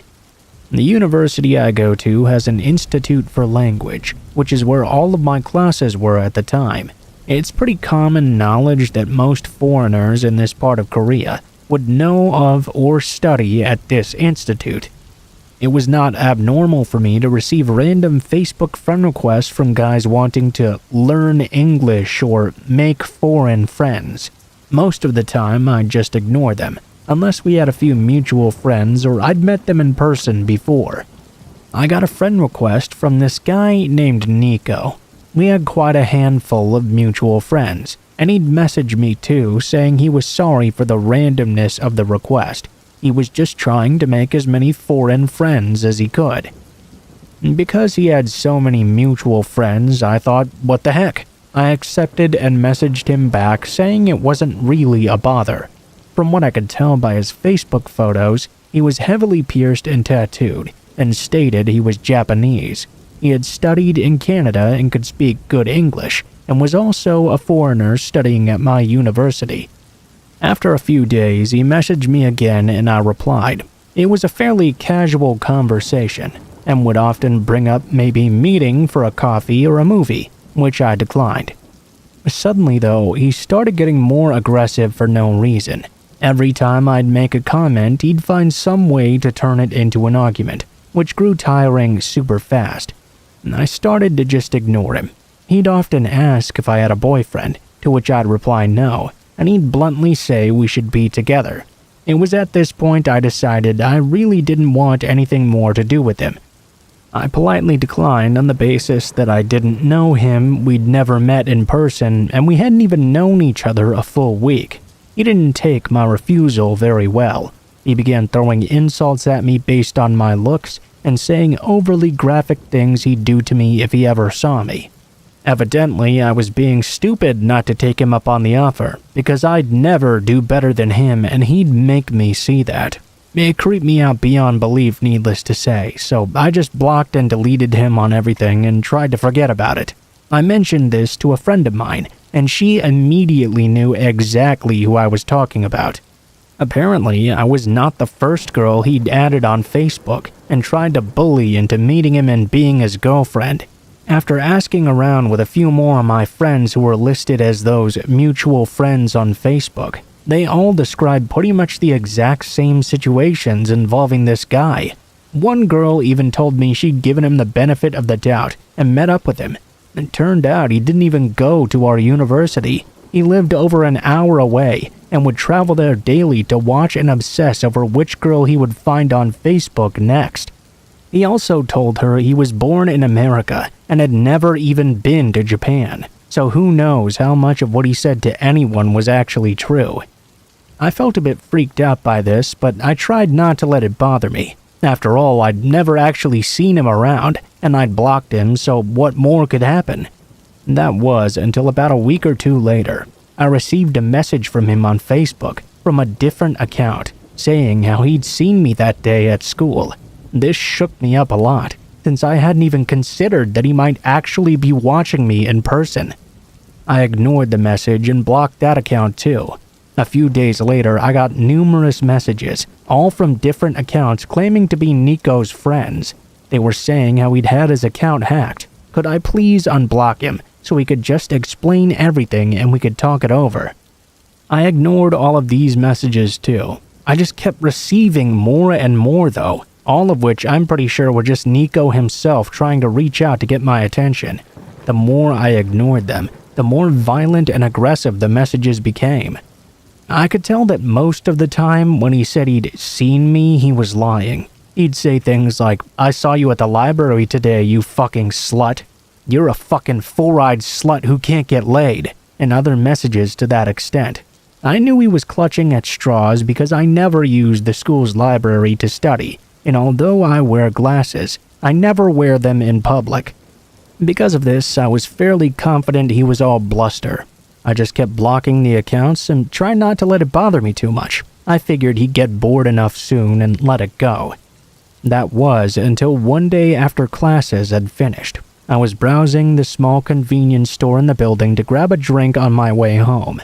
I opened up the fridge to get a bottle of water, and when I closed the door, he was standing right there beside me. He didn't say anything. He just stared daggers at me. I hadn't ever seen him in person before. I'd never agreed to meet him, but I knew straight away this was him. Obviously, I freaked out. I dropped the bottle in place and sprinted out of the store. I didn't walk straight home because I was afraid he'd follow me and find out where I lived. Instead, I went back into school and stayed around areas where there were lots of people until a friend of mine came to meet me. After that, I'd see him all the time when I'd leave class. He'd just be standing there, doing nothing in particular, watching people as they walked past. Then he'd stare at me intently. I made sure to always be with friends when I went to and from class from then on, and didn't go anywhere alone for a while. After a week or so, though, the messages suddenly stopped, and I didn't ever see him again. The last time I heard from him was about a year ago, when he messaged me on yet a new Facebook account, asking if we could be friends again because he'd changed, and it was all just a joke. Needless to say, I ignored that message, blocked that account too, and will not be taking up his offer on being friends.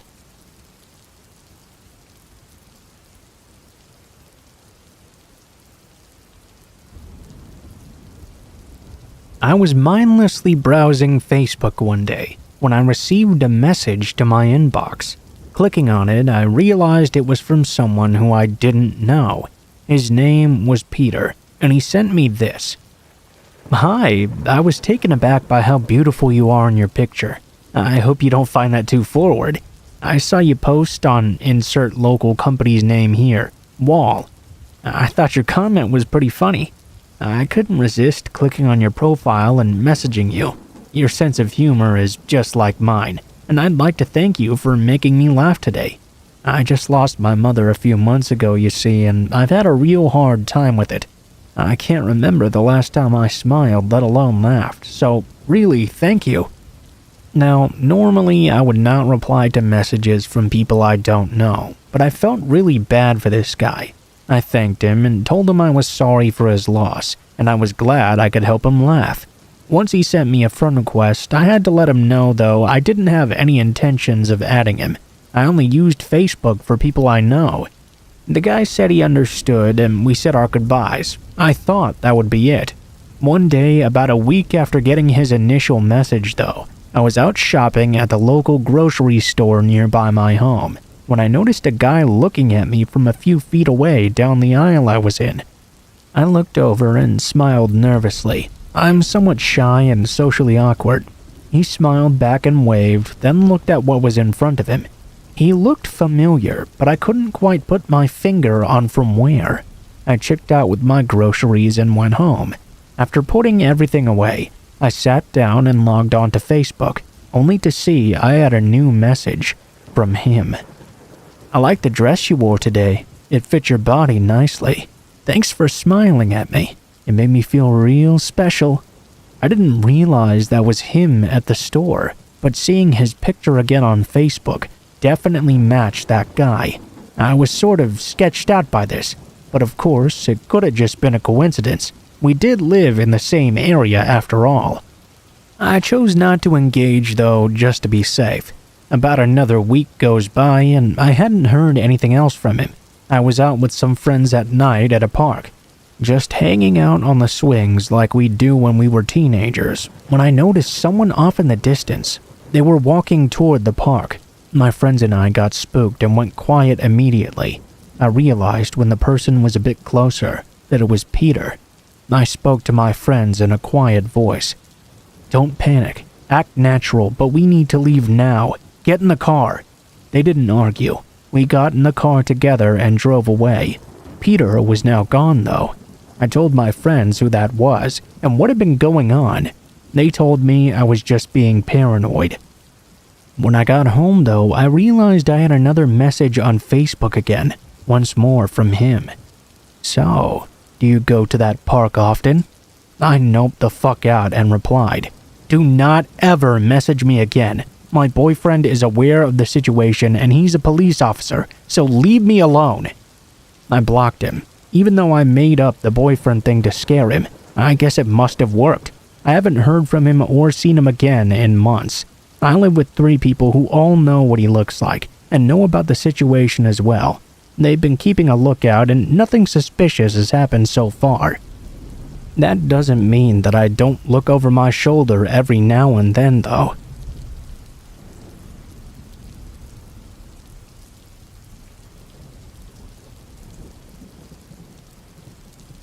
When I was around 9, I went to summer camp at the nearby YMCA for a few summers. It was a day camp, and there were different camps you could do. You know, water sports, crafts, canoeing. Each camp lasted for about 1 week. I started the summer by taking one of the craft camps, a special one that lasted for 2 weeks. I was really excited about it, but I was also nervous. I didn't know anyone else in my group, and I was also very shy. The first day, I managed to make friends with an older kid who was in a wheelchair. He was around 17, I believe. I'm not sure what his disability was, but he was very socially awkward and gave off kind of a creepy vibe. I was trying to be nice to him because no one else wanted to talk to him, but he started to make me very uncomfortable. First, he started by talking about how much he hated being in the wheelchair because it made his back hurt. He liked being able to get out at the end of the day and stretch, as well as do some exercises with his physical therapist. That wasn't too bad. I just smile and nod as he talked, not really having too much else to add. At some point, I mentioned to him how I was a dancer and really liked acrobatics class. He asked me to show him some of my moves, so I did a cartwheel. He told me my legs looked beautiful when I stretched them out like that. Being a kid, I didn't really think much of that comment. I did start getting a bit uncomfortable though when he began to tell me about how much he liked my hair, how white my teeth were, how cute I was because I was so little. One day he was talking about stretching outside his wheelchair and mentioned how good it would feel if someone were to walk on his back. "You'd be perfect, just the right size. Would you do that for me one day? I'd love to have you on top of me." He smiled very creepily when he said this. I awkwardly changed the direction of the conversation by telling him how I used to do that for my dad. I was young and stupid. I probably shouldn't have egged him on like that. He got really excited and started talking about how much he'd love it, how good it must have felt for my dad. I bet he loves having his little girl on top of him like that. He reached out to me at this point and put his hand on my knee. I awkwardly shrugged it off and moved away a little. He smiled and started talking about how good it would feel to do cartwheels on his back and jump on him, maybe lie down on top of him and rub his sides. Luckily, my mom drove up a moment later and I was able to leave. This was on the weekend, and the camp was going to continue the following Monday. I didn't mention anything to my mom. I figured he was just lonely and awkward and hadn't meant to be creepy. When I got to camp on Monday, he immediately ran up to me. "I was so upset I couldn't see you this weekend. I missed my little girl." I smiled and awkwardly walked away, but he followed me. We were all going as a group to the craft cabin. He came up next to me and asked if I wanted to sit in his lap and ride to the cabin with him. I politely declined and managed to avoid him for the rest of the day, until I was walking to my mom's car at the very end. He came up to me, grabbed my hand and pulled me towards him. "You know, you really hurt me today. How would you like it if I hurt you too?" I yanked my hand away and walked quickly to the car. I told my mom all about it as soon as I got in. She drove immediately over to the camp office and spoke to the camp leader about it. I told him everything. He assured us he would take care of it immediately. As we were driving away after the meeting, I saw 2 counselors go up to the boy and lead him into the office. The look on his face was like he was going to kill someone. I never saw him again after that. I was told he was kicked out and never allowed to return. For the rest of the week, the camp counselors would check on me and make sure I was okay, too.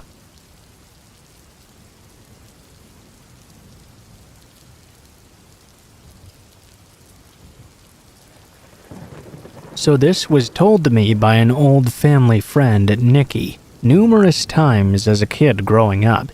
It was told as one of those life advice stories to keep in mind through the years, and to her credit, I sure have never forgotten it. Whenever anything associated with hitchhiking comes up, it always springs to mind, and probably always will. Makes me a bit ill whenever I think about it, really. So, Nikki, who grew up at the same time as my dad, so this was about the early 80s, I believe, was a young woman at the time in her mid-20s. She was one of those real kind-hearted souls, always willing to help another out in a time of need, you know? I can't imagine her being anything other than what she was when she was younger, so I can totally see her doing this too. Driving into the city, about a 2-hour or so drive out from town, she saw a man walking down the side of the road.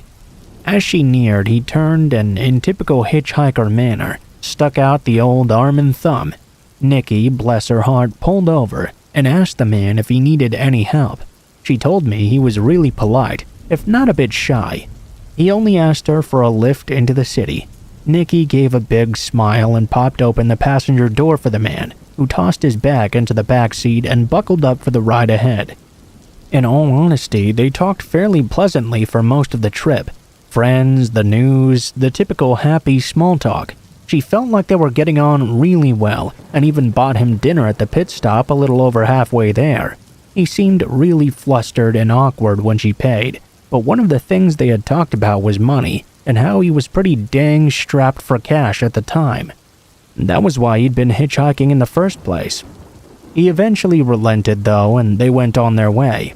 As soon as they got into the city, he thanked her profusely for the ride and the food, and asked to be dropped off once they hit downtown. Before getting out, he asked for Nikki's phone number so he could contact her again someday and catch up. Thrilled at the prospect of knowing how her new friend was faring, Nikki wrote it down for him and drove off with the warm feelings of a good deed done. Now, I'm sorry if you're expecting something creepy to have happened by now, but I think this part is what freaked me out so much as a kid.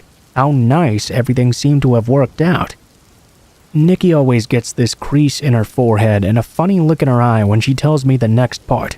About a week later, she got a phone call from her new driving buddy. He didn't let her get a single word in edgewise after hello, and immediately told her, "You should be thanking God you were raised so nice. When I first got in your car, I was planning on raping and murdering you once we got to that pit stop. I was gonna steal that car and dump your body in a ditch further down the road and go on my merry way. But you talked to me so kindly and treated me to dinner with a smile on your face. I just couldn't bring myself to do it. I couldn't live with myself after doing that to such a nice lady. So please, Nikki, never ever pick up another hitchhiker." Then he hung up the phone. Nikki never got a call from him again, and when she tried to redial the number, all she got was a payphone.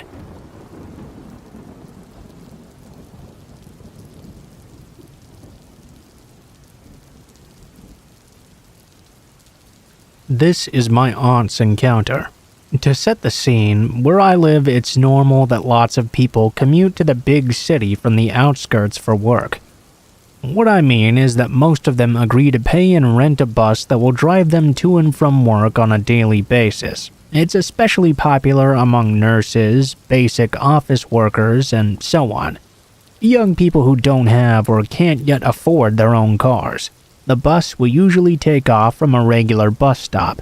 One day, my aunt was traveling to work by car.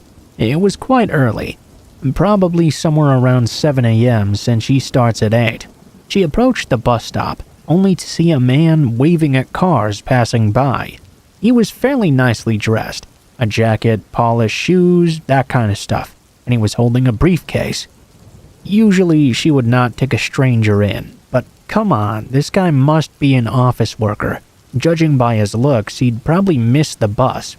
She decided to be nice and stop by and invite him in. The guy was more than happy, very talkative as well, so off they go.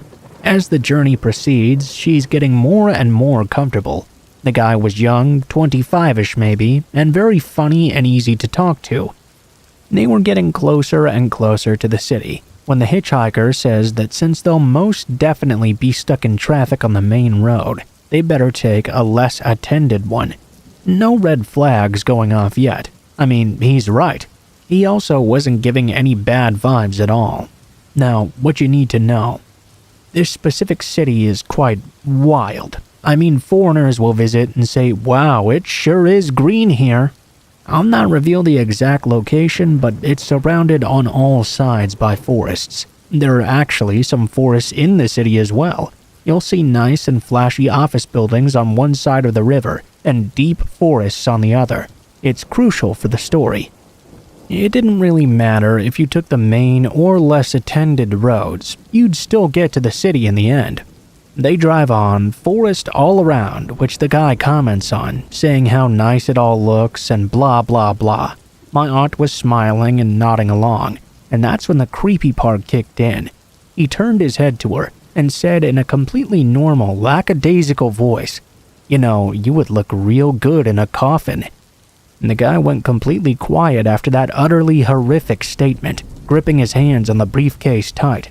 She was beyond creeped out now, but tried not to show it and played it cool. And that's when an idea popped into her head.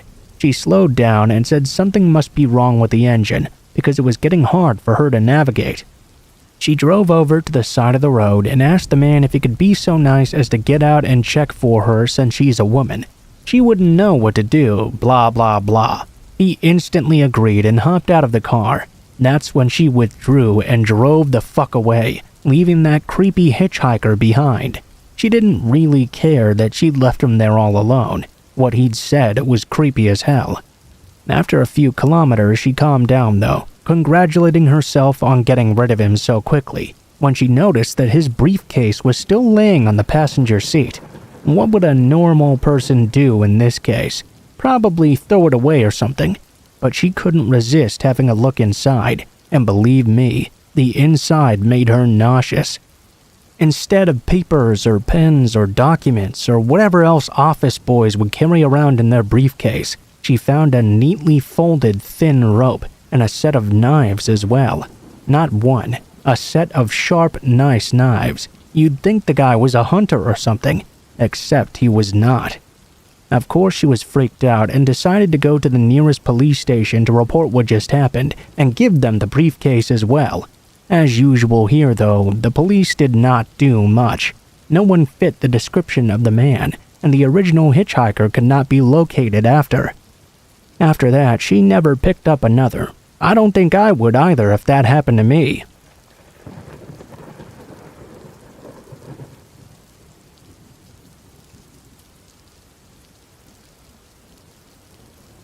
If you spend enough nights camping, eventually some weird things will happen.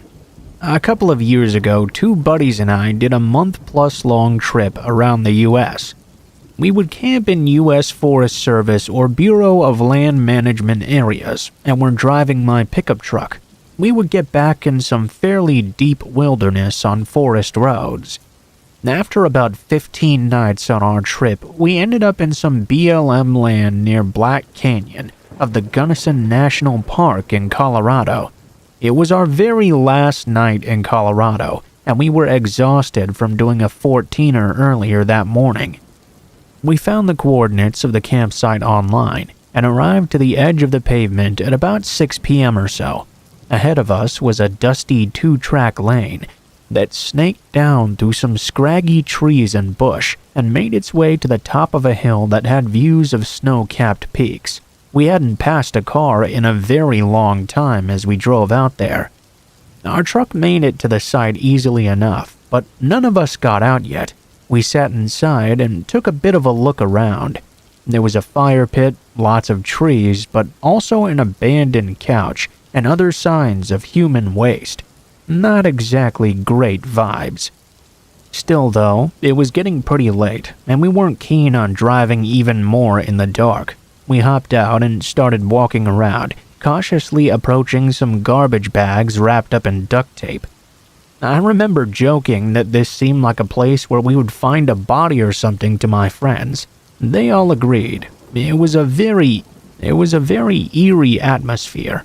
We noticed a trail that seemed to go in a circle around the top of the hill, so we decided to check that out before we committed to staying the night. We found some more trash, human waste, but nothing that made us feel like we needed to leave. We decided to cowboy camp, aka sleep on a tarp beneath the stars, and got a nice fire going. We finished off a case of beer, but even with the inebriation, we were suddenly feeling very uneasy. Every couple of minutes or so, one of us would shine a light off into the woods thinking we'd just heard something. Even though this was our 20th consecutive night sleeping outside, something just didn't feel right. Still though, it was really late now, so we started getting ready for bed. After all, we were all carrying bear spray and headlamps, so what was the worst that could happen? I stepped out into the woods to pee and walked about 15 feet without turning on my light. As I'm standing there peeing, I decide I should turn on my headlamp since the fire had messed up my night vision. When I see what the beam of light illuminates, my knees nearly buckled. My jaw was dropped. I stood there in silence for 10 seconds before calling out to my friends. "Hey guys, do you see this?" As I shone my beam around the area, I could see tons of bleached bones all wrapped in barbed wire, hanging from branches directly above the trail we had just walked in daylight. Certainly, we would have noticed those before. They had to have been hung once it got dark, while we sat only 25 feet away. Well, as we observed this field of bones, the consensus among us was, well, fuck that. We snapped a couple of photos of it before throwing our things in the truck and driving away. We drove a ways up the road to the National Park campground. I had never felt so safe to pay $25 to have neighbors nearby. My hypothesis is that it might have been a rancher or something with a grazing lease putting up the bones to scare off scum that leave their trash at the campsites. They were probably just cow bones, but needless to say, it definitely scared the hell out of me.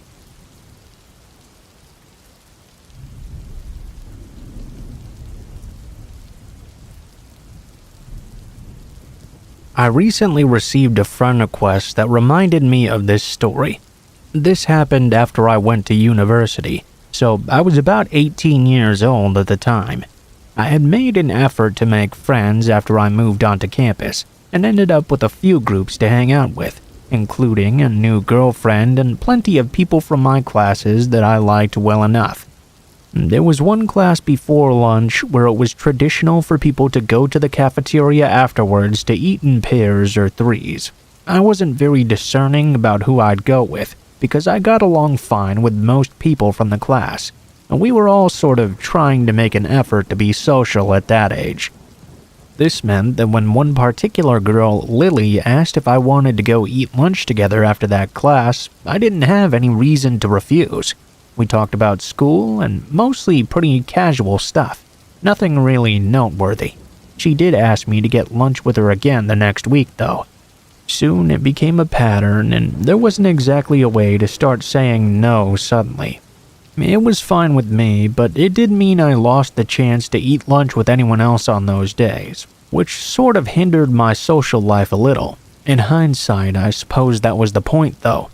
One day in class, I asked someone if I could add them on social media, and this just happened to occur in front of Lily. Immediately, I saw her face jerk towards me from a couple seats over. It was such a sharp reaction that it was hard to ignore. I still remember it even to this day. Needless to say, by the time I'd gotten home later, Lily had already sent me a friend request.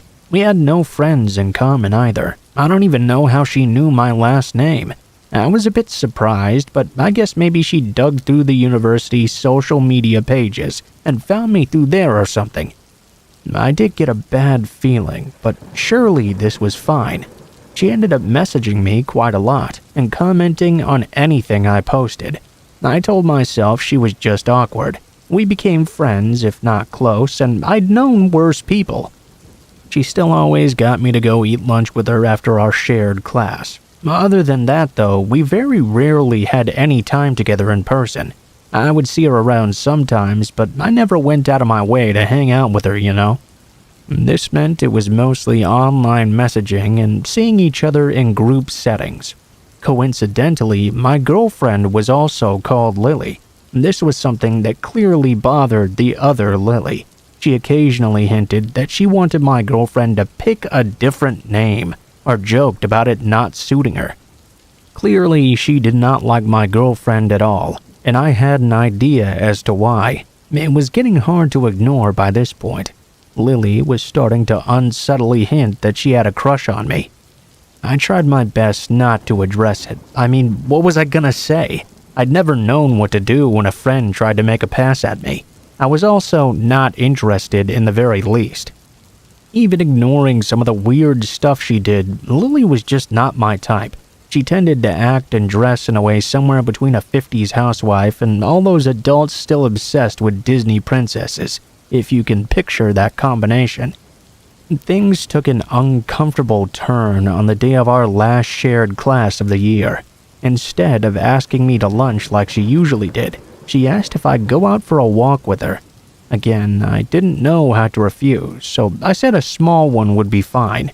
Our campus was bordered by a large patch of woodland. Lily led me out into the woods, and the sounds of our fellow students slowly faded away.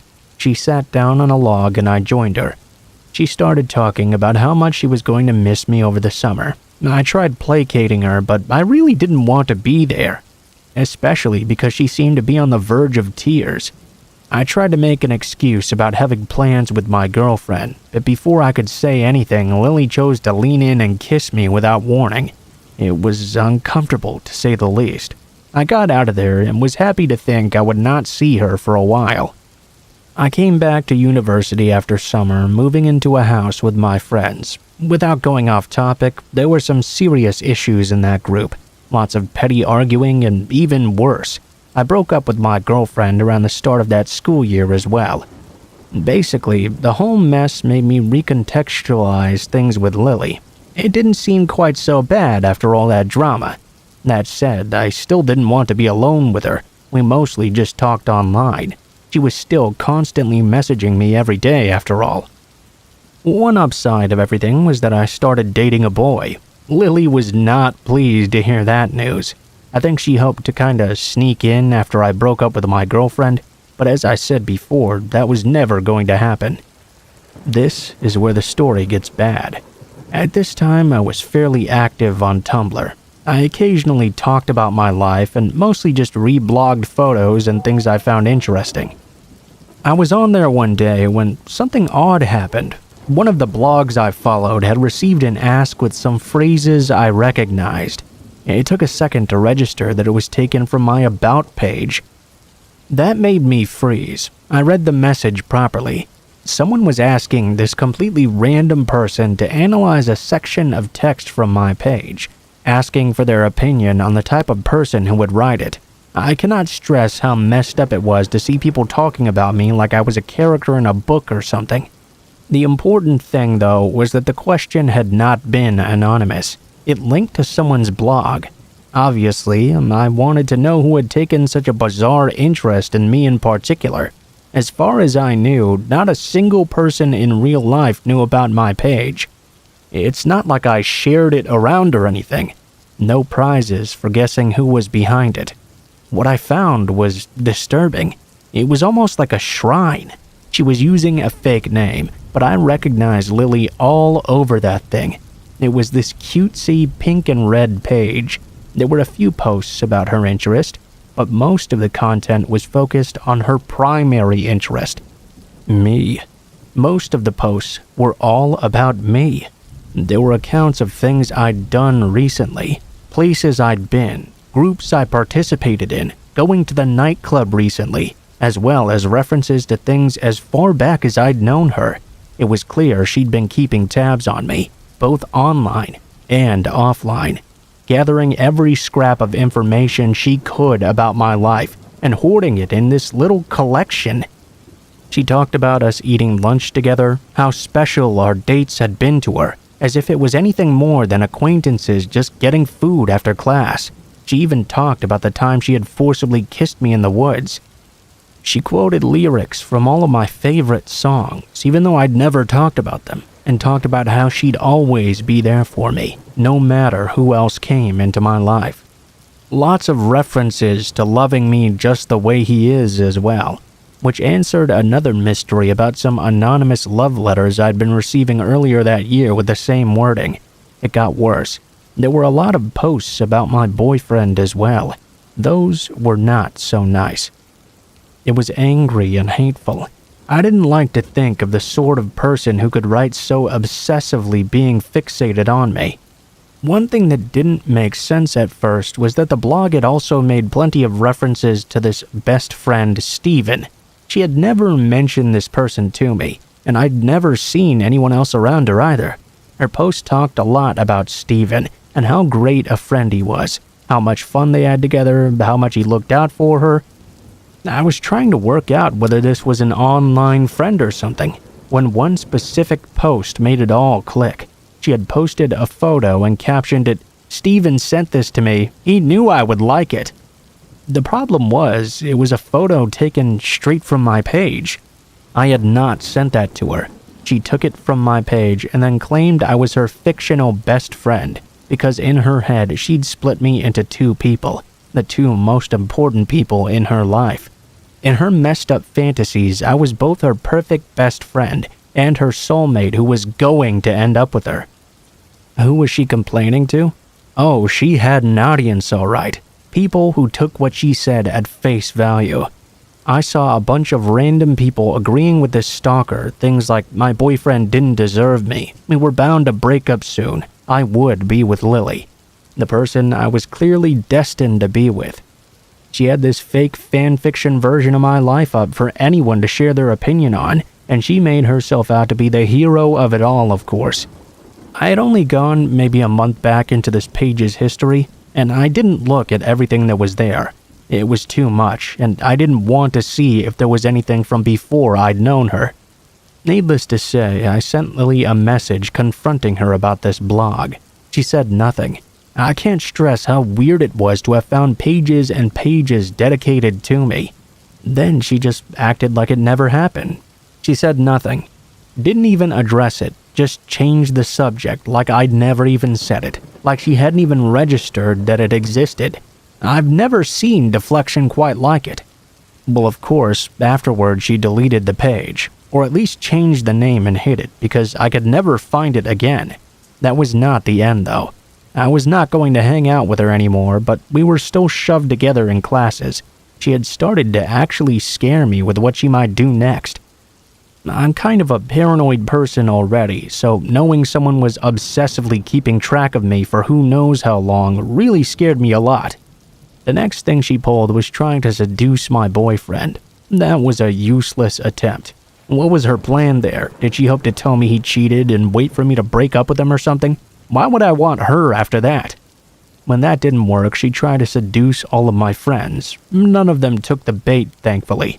She ended up dating one of my former housemates for a while, but made sure to send me messages every day while they were together, letting me know she'd rather be with me instead. Lily made sure to stay in my life the entire time I was at university. There was a time when I tried to pull away from her, and she ended up starting these malicious rumors about me and damaging a career opportunity I'd put a lot of time into. I don't know all of what she did behind my back, but it made me realize it might be safer to just let her think she was a part of my life while ignoring her, rather than do something that would cause her to get angry. I knew at this point she really didn't have any reservations about hurting me to get what she wanted. After I graduated, Lily of course still wanted to hang around me, but now I didn't have that additional impetus of school keeping me there.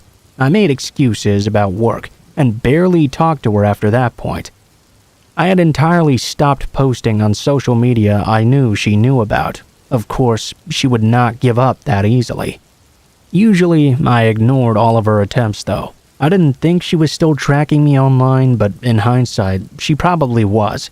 I don't know how, but she'd referenced things I mentioned online somewhere else she couldn't have known about. The last time we had a conversation for real, she sent me a message out of nowhere. We hadn't spoken at all in months, and we hadn't talked about anything serious in much longer than that.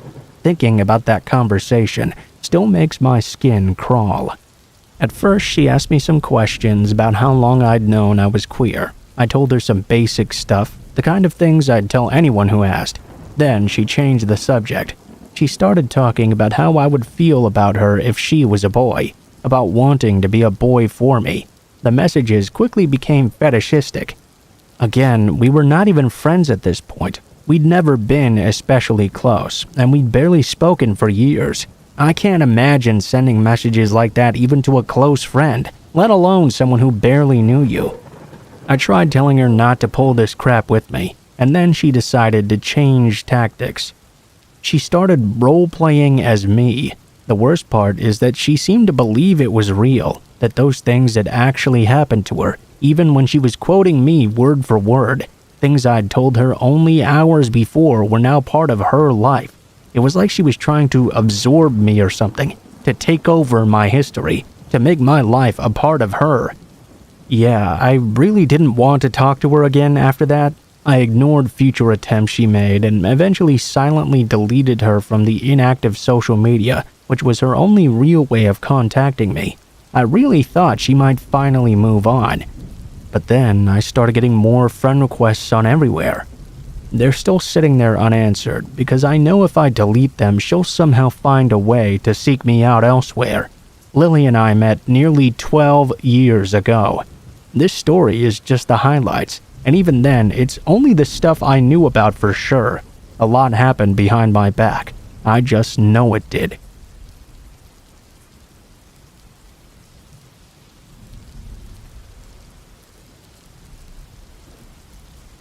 I was around 18 years old at the time, sitting in my bedroom, and no bullshit, watching The Purge for the first time.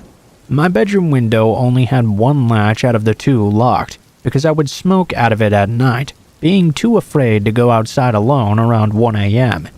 During the entire movie, though, I kept hearing this light scratching. I thought it was probably just another cat under the house or something. After about 5 minutes, though, I paused the movie, only to hear it again, this time much louder. I was getting kind of creeped out. I reached under my curtain and pushed the unlocked side of my window down, then locked it fully. Looking back in hindsight, the fact that one part of my window was fucking pried open should have alarmed me. I sat back down, only to hear a loud slam come from the bathroom. I ran out to go check. The blinds had fallen off the window. I ran straight to my parents' bedroom, and my dad immediately knew something was very wrong. He hopped up in all of his manly glory with his .45 and his tighty-whitey undies and ran out the back door to search the yard. He didn't see anyone, and we decided to call the cops in the morning. My nephew was staying overnight, and we figured there was really no point in freaking him out over what we felt was nothing. The next day, we decided to take a look around, though. We found my window had scratch marks from a crowbar, and the ledge was dented, as if someone was really trying to pry my window open. Whoever it was had worn socks on their hands to try and push up the glass, because there weren't any handprints either. There were just these long and dragged-out marks the size of adult hands going upward. Mind you, my windows were very dirty, so it was easy to see. We lived in a very small town in Louisiana, so the police chief who knew my parents came to the house after a formal report. For some reason, he kept insisting it must be either a friend or maybe a boyfriend who couldn't get in touch with me. One, everyone I know knew my dad was always well-armed and would not play around with that shit.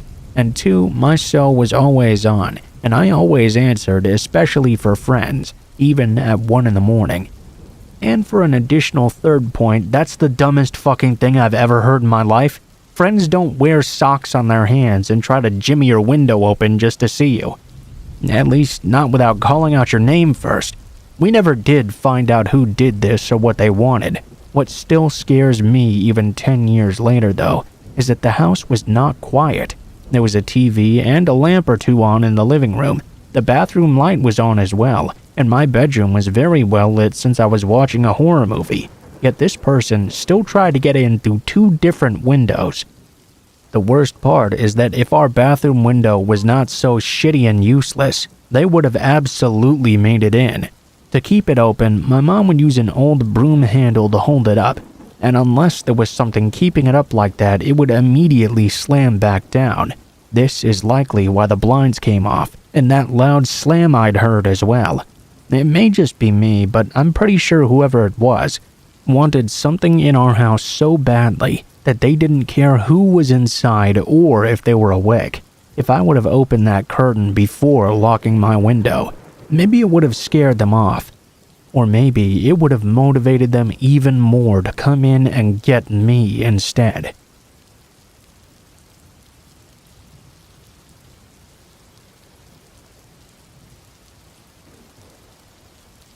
In September of 2018, I met this guy, Andrew, through a mutual friend on our birthday. Andrew had taken an interest in me immediately, but I was kinda clueless until several of my friends pointed it out.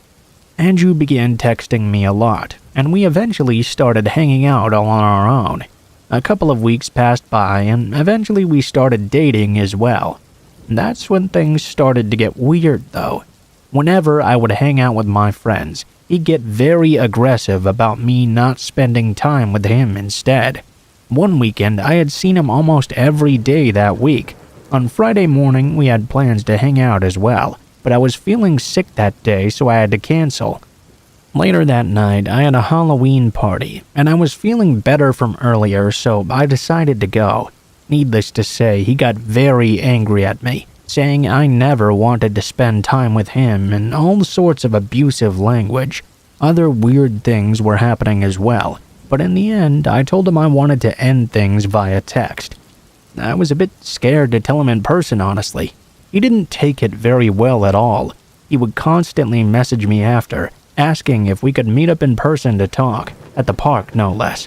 I just kept saying I thought it best that we did not. After I rebuffed him that way, he began to ask all of my friends for my class schedule. I was a junior in college at the time. Obviously, they didn't give it to him because they knew all of the weird things he'd been doing. I had to skip one of my classes the next day to make my schedule for the next semester. When I got home, my friend told me that Andrew had gone to that very same class. Nobody had given my schedule or told him anything. He had gone onto the website where we make schedules and looked up every single class related to the major I was taking, then went to the classroom where he found my name to basically force me into talking to him. I'd never been so grateful to have skipped a class before in my life. Even after that, he still kept trying to talk to me and kept popping up everywhere as well. Eventually, I did block him on everything, and after that, I finally stopped seeing him around. It really scared me though. I'm glad that eventually it just stopped all on its own.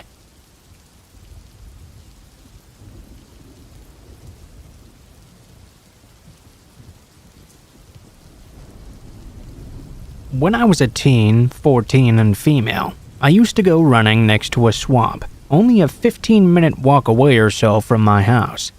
To get there though, I had to walk through this short tunnel underneath a railroad track at the bottom of a slope. Although the tunnel was pretty small, there was a lot of echo in that space. As a child, I'd always sing something when walking through it, listening to my own voice bouncing back at me. The place was very isolated, but not particularly creepy most times. Well, not to me at least. That day, I was walking toward the tunnel to go for my usual run when I saw a man walking up the slope. I'd say he looked to be about 50 years old, with grizzled hair and loose clothes. There wasn't anyone else around. What immediately stuck out to me was that he was not doing anything. Nothing at all, really. He was just kind of standing there, swaying on his feet. At some point, I think I heard him talking indistinctly to himself, unless my memory is playing tricks on me. Well, I tried to ignore him.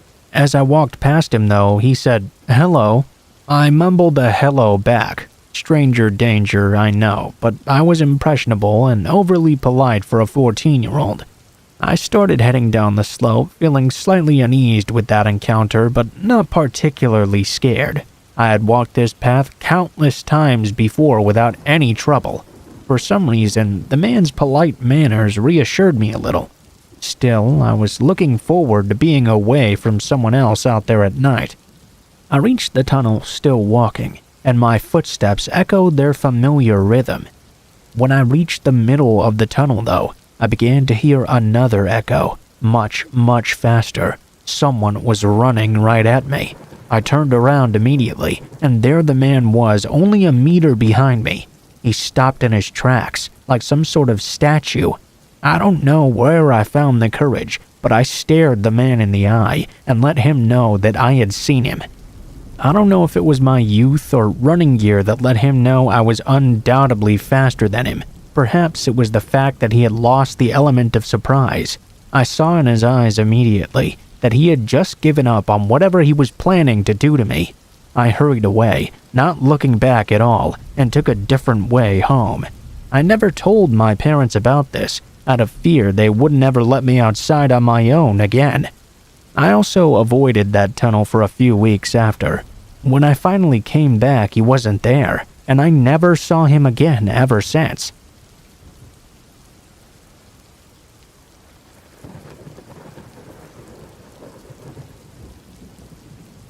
Back in 2007, shortly after my 15th birthday, my mom was out of town for a few days on a business trip. My mom and I lived alone in a small house, in a neighborhood that was on the sketchier end of decent.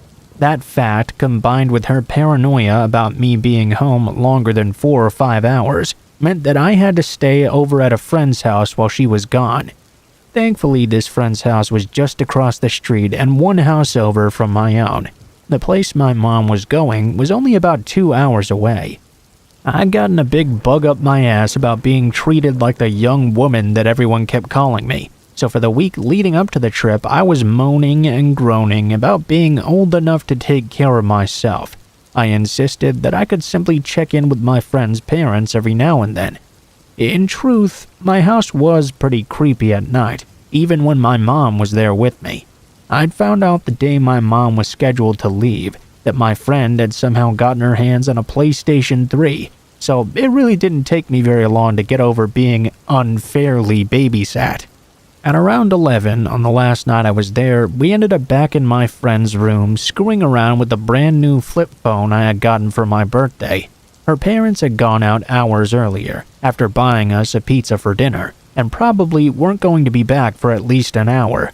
We'd gotten quite bored downstairs with her one PS3 game that we'd been playing for days already. Turns out she did have a PlayStation, but didn't have any money to actually buy games for it. I guess that's how it usually goes though when you're a kid, huh? It was too late to call any of our friends over, but I knew my mom was coming home tomorrow morning at some ungodly hour. I knew that she had this thing about our answering machine as well. No matter how tired she was, no matter where she'd gotten back from, if there were any messages on the machine, she'd listen to all of them. Being the bored 15-year-olds we were, my friend and I decided to leave a message or two for my mom to find in the morning. We called my home phone and put it on speaker, cracking up and trying to figure out what our message was going to be about. It normally took about 5 rings for a call to go to the machine, but on the 3rd ring, the phone was picked up. "Hello." The voice sounded like it belonged to some 60-year-old guy who had been smoking for the last 40 years of his life. But even past that, there was this menace to his voice. I can't quite describe it exactly, but it sounded cold and dangerous. The sort of voice where if you heard it out in the street, you'd know to stay away from that person immediately. I looked over at my friend in surprise. Her eyes were huge and her face was completely pale. I'm sure I didn't look any better. Neither of us could get it together to say anything in response. "Hello?" he said again. There was a brief pause, and I tried to squeak something out along the lines of, "Who the hell are you, and why are you in my house?" The man leaned into the phone and said with a very low voice, "You shouldn't have called." There was some sort of slam, and the call disconnected. I immediately dropped my phone and proceeded to freak the fuck out, as did my friend as well. She asked me if I knew who that was, and I said no. Of course I didn't know this creepy-ass guy answering my home phone at 11 at night. We checked the call log to see if we'd accidentally called the wrong number, but no, it was the right one. We were so shaken up that we couldn't immediately figure out who we should call or what we should do. If we should call the cops, or call my mom, or call my friend's parents, or run around making sure all the doors and windows were locked. We ended up sprinting around my friend's house, double-checking every lock we could check, while gasping out what happened to my friend's parents on the phone. They were about 15 minutes away, and said they'd call 911. Her mother told us to stay in my friend's room with the door locked and all the lights on, just in case this guy was going from house to house. For 10 minutes, we were huddled in the far corner of my friend's room, basically under her bed, jumping every time the house settled or one of our legs scraped the carpet. Needless to say, you can imagine how freaked out we were when her parents rushed in and started rattling at our bedroom door, forgetting it had been locked on their orders.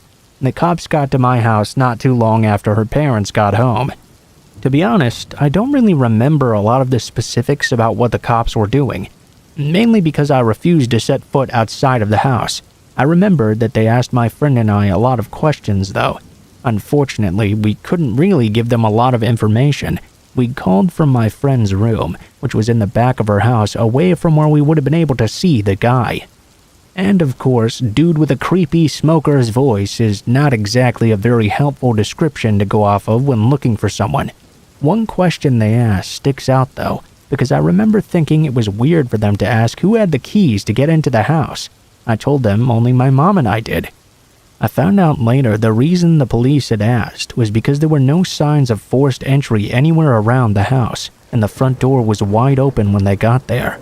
There wasn't really anything messed up and nothing was taken either, but our wall-mounted corded phone was hanging off the hook, and the phone base itself was cracked, like it had been smashed with something. Both my mom's room and my room had some stuff moved around and displaced, like someone was going through all our drawers in our rooms specifically. My mom got called at some point during all of this and managed to get home that night, very tired and freaked out at what had happened.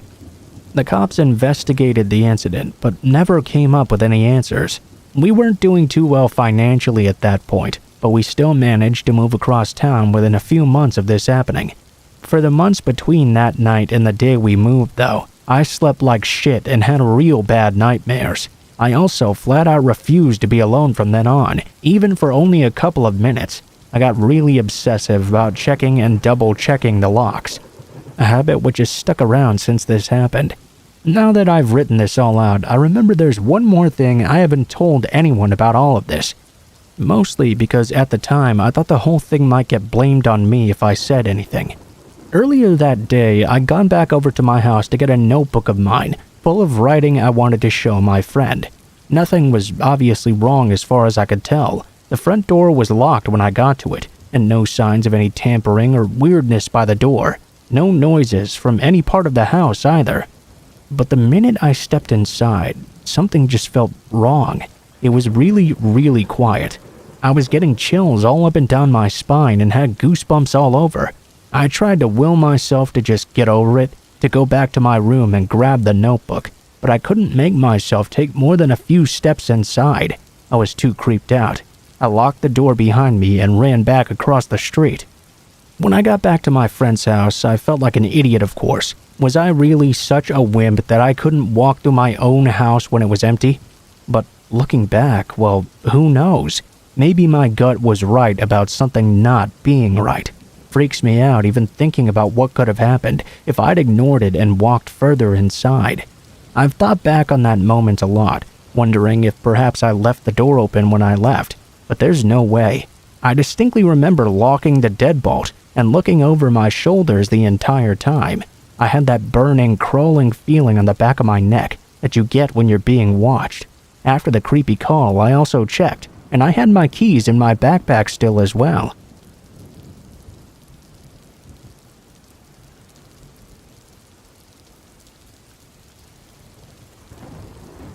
This happened years ago, when I was about 13 or 14.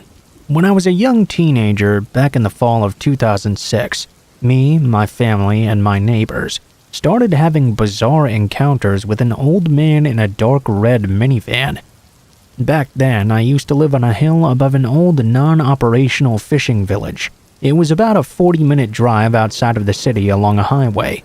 The highway to the village was a dead end. There was nothing down that way, except for some housing. There weren't even motels or any stores even. Most of the houses were homes to elderly people, while the others were abandoned fishing stages that overlooked the water. Needless to say, it was very strange to see anyone you didn't recognize down in that area, especially from September till May. We would get the odd tourists during the summer months, but never from fall to spring. When I was in middle school, every day after I got home off the bus, I would walk up to the mailbox. It was a good 15-minute walk along the highway. The mailbox was up the road towards the city. Past my house, there were only about 8 other houses, all on the same side of the road as mine. After those other houses, it was all just thick trees and marshes. I used to like to call the area Silentville, because it gave off a Silent Hill sort of vibe. We were right on the very edge of the East Coast, you see, right by the ocean, so there was an eerie fog bank all year around. It was in fact very rare we would get any sunny days. Even when it was sunny in the city, it was still foggy down there. Sometimes the fog was so thick you could barely even see a few feet ahead of you.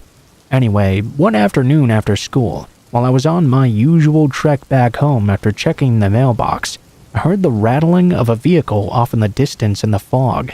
I always walked facing traffic, since my mother would have a fit if I did not. Safety rules and all that. It was crawling towards me, headlights now clearing the fog. It was probably going about 5 miles per hour, which was odd considering the speed limit here was about 70. The minivan came to a halt about 10 feet ahead of me. Just stopped there, right in the middle of the highway. I continued walking towards it, figuring it was someone lost in the fog looking for directions.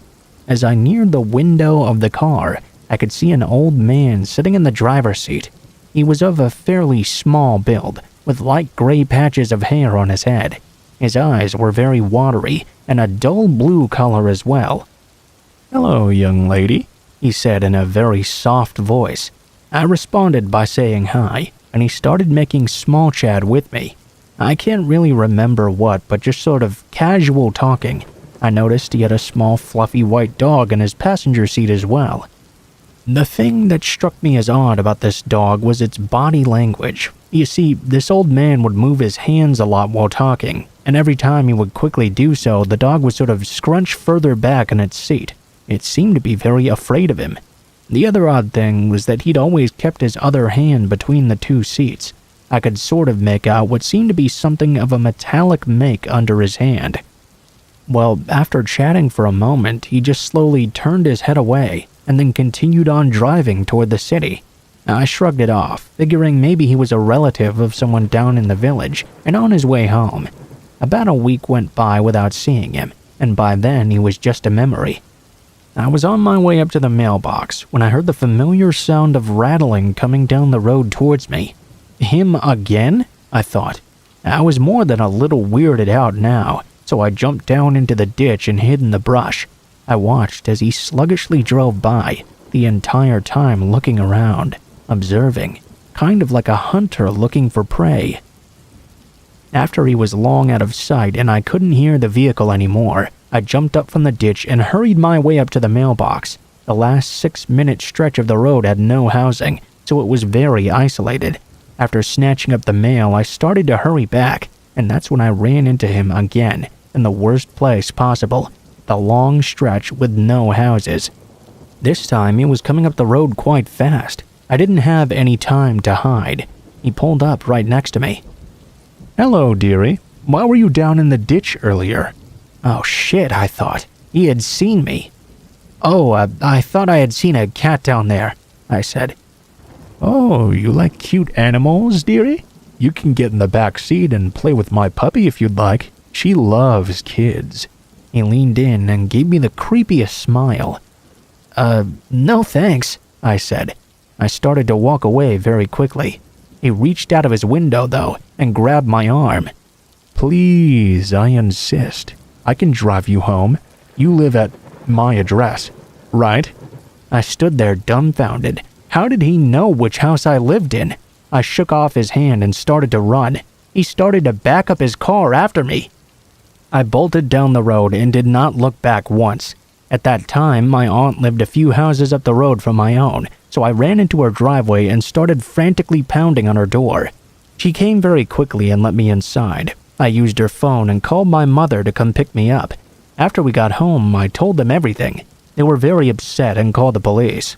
Basically, they told us they couldn't do anything, especially since I didn't have the license plate number. After that, I was not allowed to go on walks anymore, but he continued to show up. Usually twice a week, right after my school bus dropped me off, he would appear, slowly riding down the road. One day, my neighbor asked him what he was doing. Oh, I'm just a lonely gentleman. I saw a woman one day down the road working on her garden, and she just captured my heart. My neighbor told him she was married. He just laughed it off and said something like, "If you want love to work, you have to work for it." Then he drove off. My neighbor got the license plate and called the police. About 40 minutes later, they came down, but he was long gone by then. My neighbor waved the police over and talked to them. They told him that car had been reported stolen a few months back. Sometime during November, my parents were out in the evening doing yard work. He stopped in front of our yard and was asking my parents where I was. He said he missed our time together and felt neglected. My parents got really upset and chased him away. A few days later, I was up late at night playing Final Fantasy on the Xbox 360 in the den. The den was on the bottom floor. I used to keep all the blinds open with the lights off in the room. I liked to look out at the night sky. Probably people could see me through the window, since it was facing the street. So there I was, illuminated by the TV, all curled up in my big armchair having a late-night game session, when I see that familiar red minivan coming out of the fog down the road. I froze. It parked a few feet up the road from my property, in between our house and the house next door. There was a small driveway that led to nowhere, going in between our land. He stopped his car, turned it off, and then came out. I watched in horror as he walked closer to our house. I was terrified. I pushed myself as far back into the chair as I could, hoping he would not see me. I felt like screaming, but my parents were upstairs and they were both sound sleepers. He paced back and forth in front of our house, staring into the window. He was just looking into the den. Now, this is the extremely strange part. He suddenly stopped in place, then laid down on the side of the road in front of our house. He just laid there for a good hour. I was frozen with fear the entire time. After an hour had passed, he got up, then strolled back to his car and left. I ran upstairs crying and told my parents. They called the police again, but of course he was gone by the time they got there. We were all frustrated. The police, despite having his plate, could not do anything. This guy was coming around, harassing and terrifying us and our neighbors now too. This went on until about March. About a month passed by without seeing him, and that's when I got the news. Our neighbor, who was good friends with someone that lived down a dead-end side road up a bit further, had been on a walk to his friend's house. He spotted the red minivan off in a driveway of a house that had been put up for sale. He got filled with anger when seeing it and ran over. When he got closer, though, he noticed blood on the passenger side window. He went to the closest house and used their phone to call 911. He went back over to the car to check it out. The man was pretty ballsy, sort of a neighborhood protector type. The car doors were all unlocked.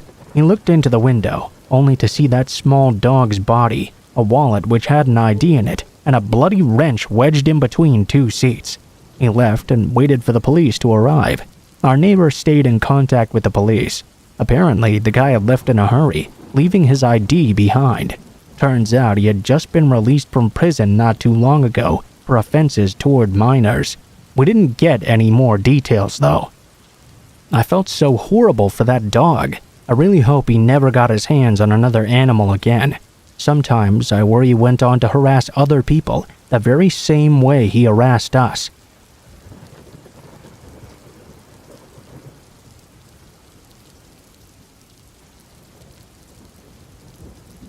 I'm 22 years old, and this incident happened a year and a half ago. I had just moved into my first apartment and was in the process of still moving in. The door that led to my apartment locked itself automatically when closed. I was going to the entrance of the apartment complex to get my mail while talking on the phone with my boyfriend. I returned to my apartment and sat down on the bed while opening the mail and using the phone. I dropped the phone on the floor though, and it landed underneath my bed. I had to lie down on the floor and stretch out for it, but as I did so, I caught something in the corner of my eye. There seemed to be something unusual under my bed. A person. My eyes widened, and I choked the urge to scream. The person under my bed was lying still, with his back towards me and his head to his chest. I couldn't see any of his features. He didn't see me either, it seemed. Trying to be rational and quiet while so many thoughts rushed through my head, I picked up the phone. Babe? Sorry, I dropped my phone. I'm gonna take a shower real quick and call you back. The bathroom was right by my bed, so I hastily walked inside, locked the door, turned the shower on, and jumped out my window. Then I called the police. They told me to wait nearby, go across the street, and see if anyone comes out the door to the apartment complex. This was during summer, so it was still light out. I placed myself across the street, hiding behind a car whilst watching my open bathroom window and the entryway door.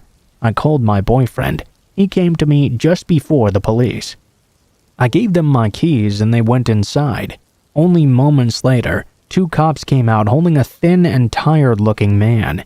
His eyes looked insane, but he didn't try to get away.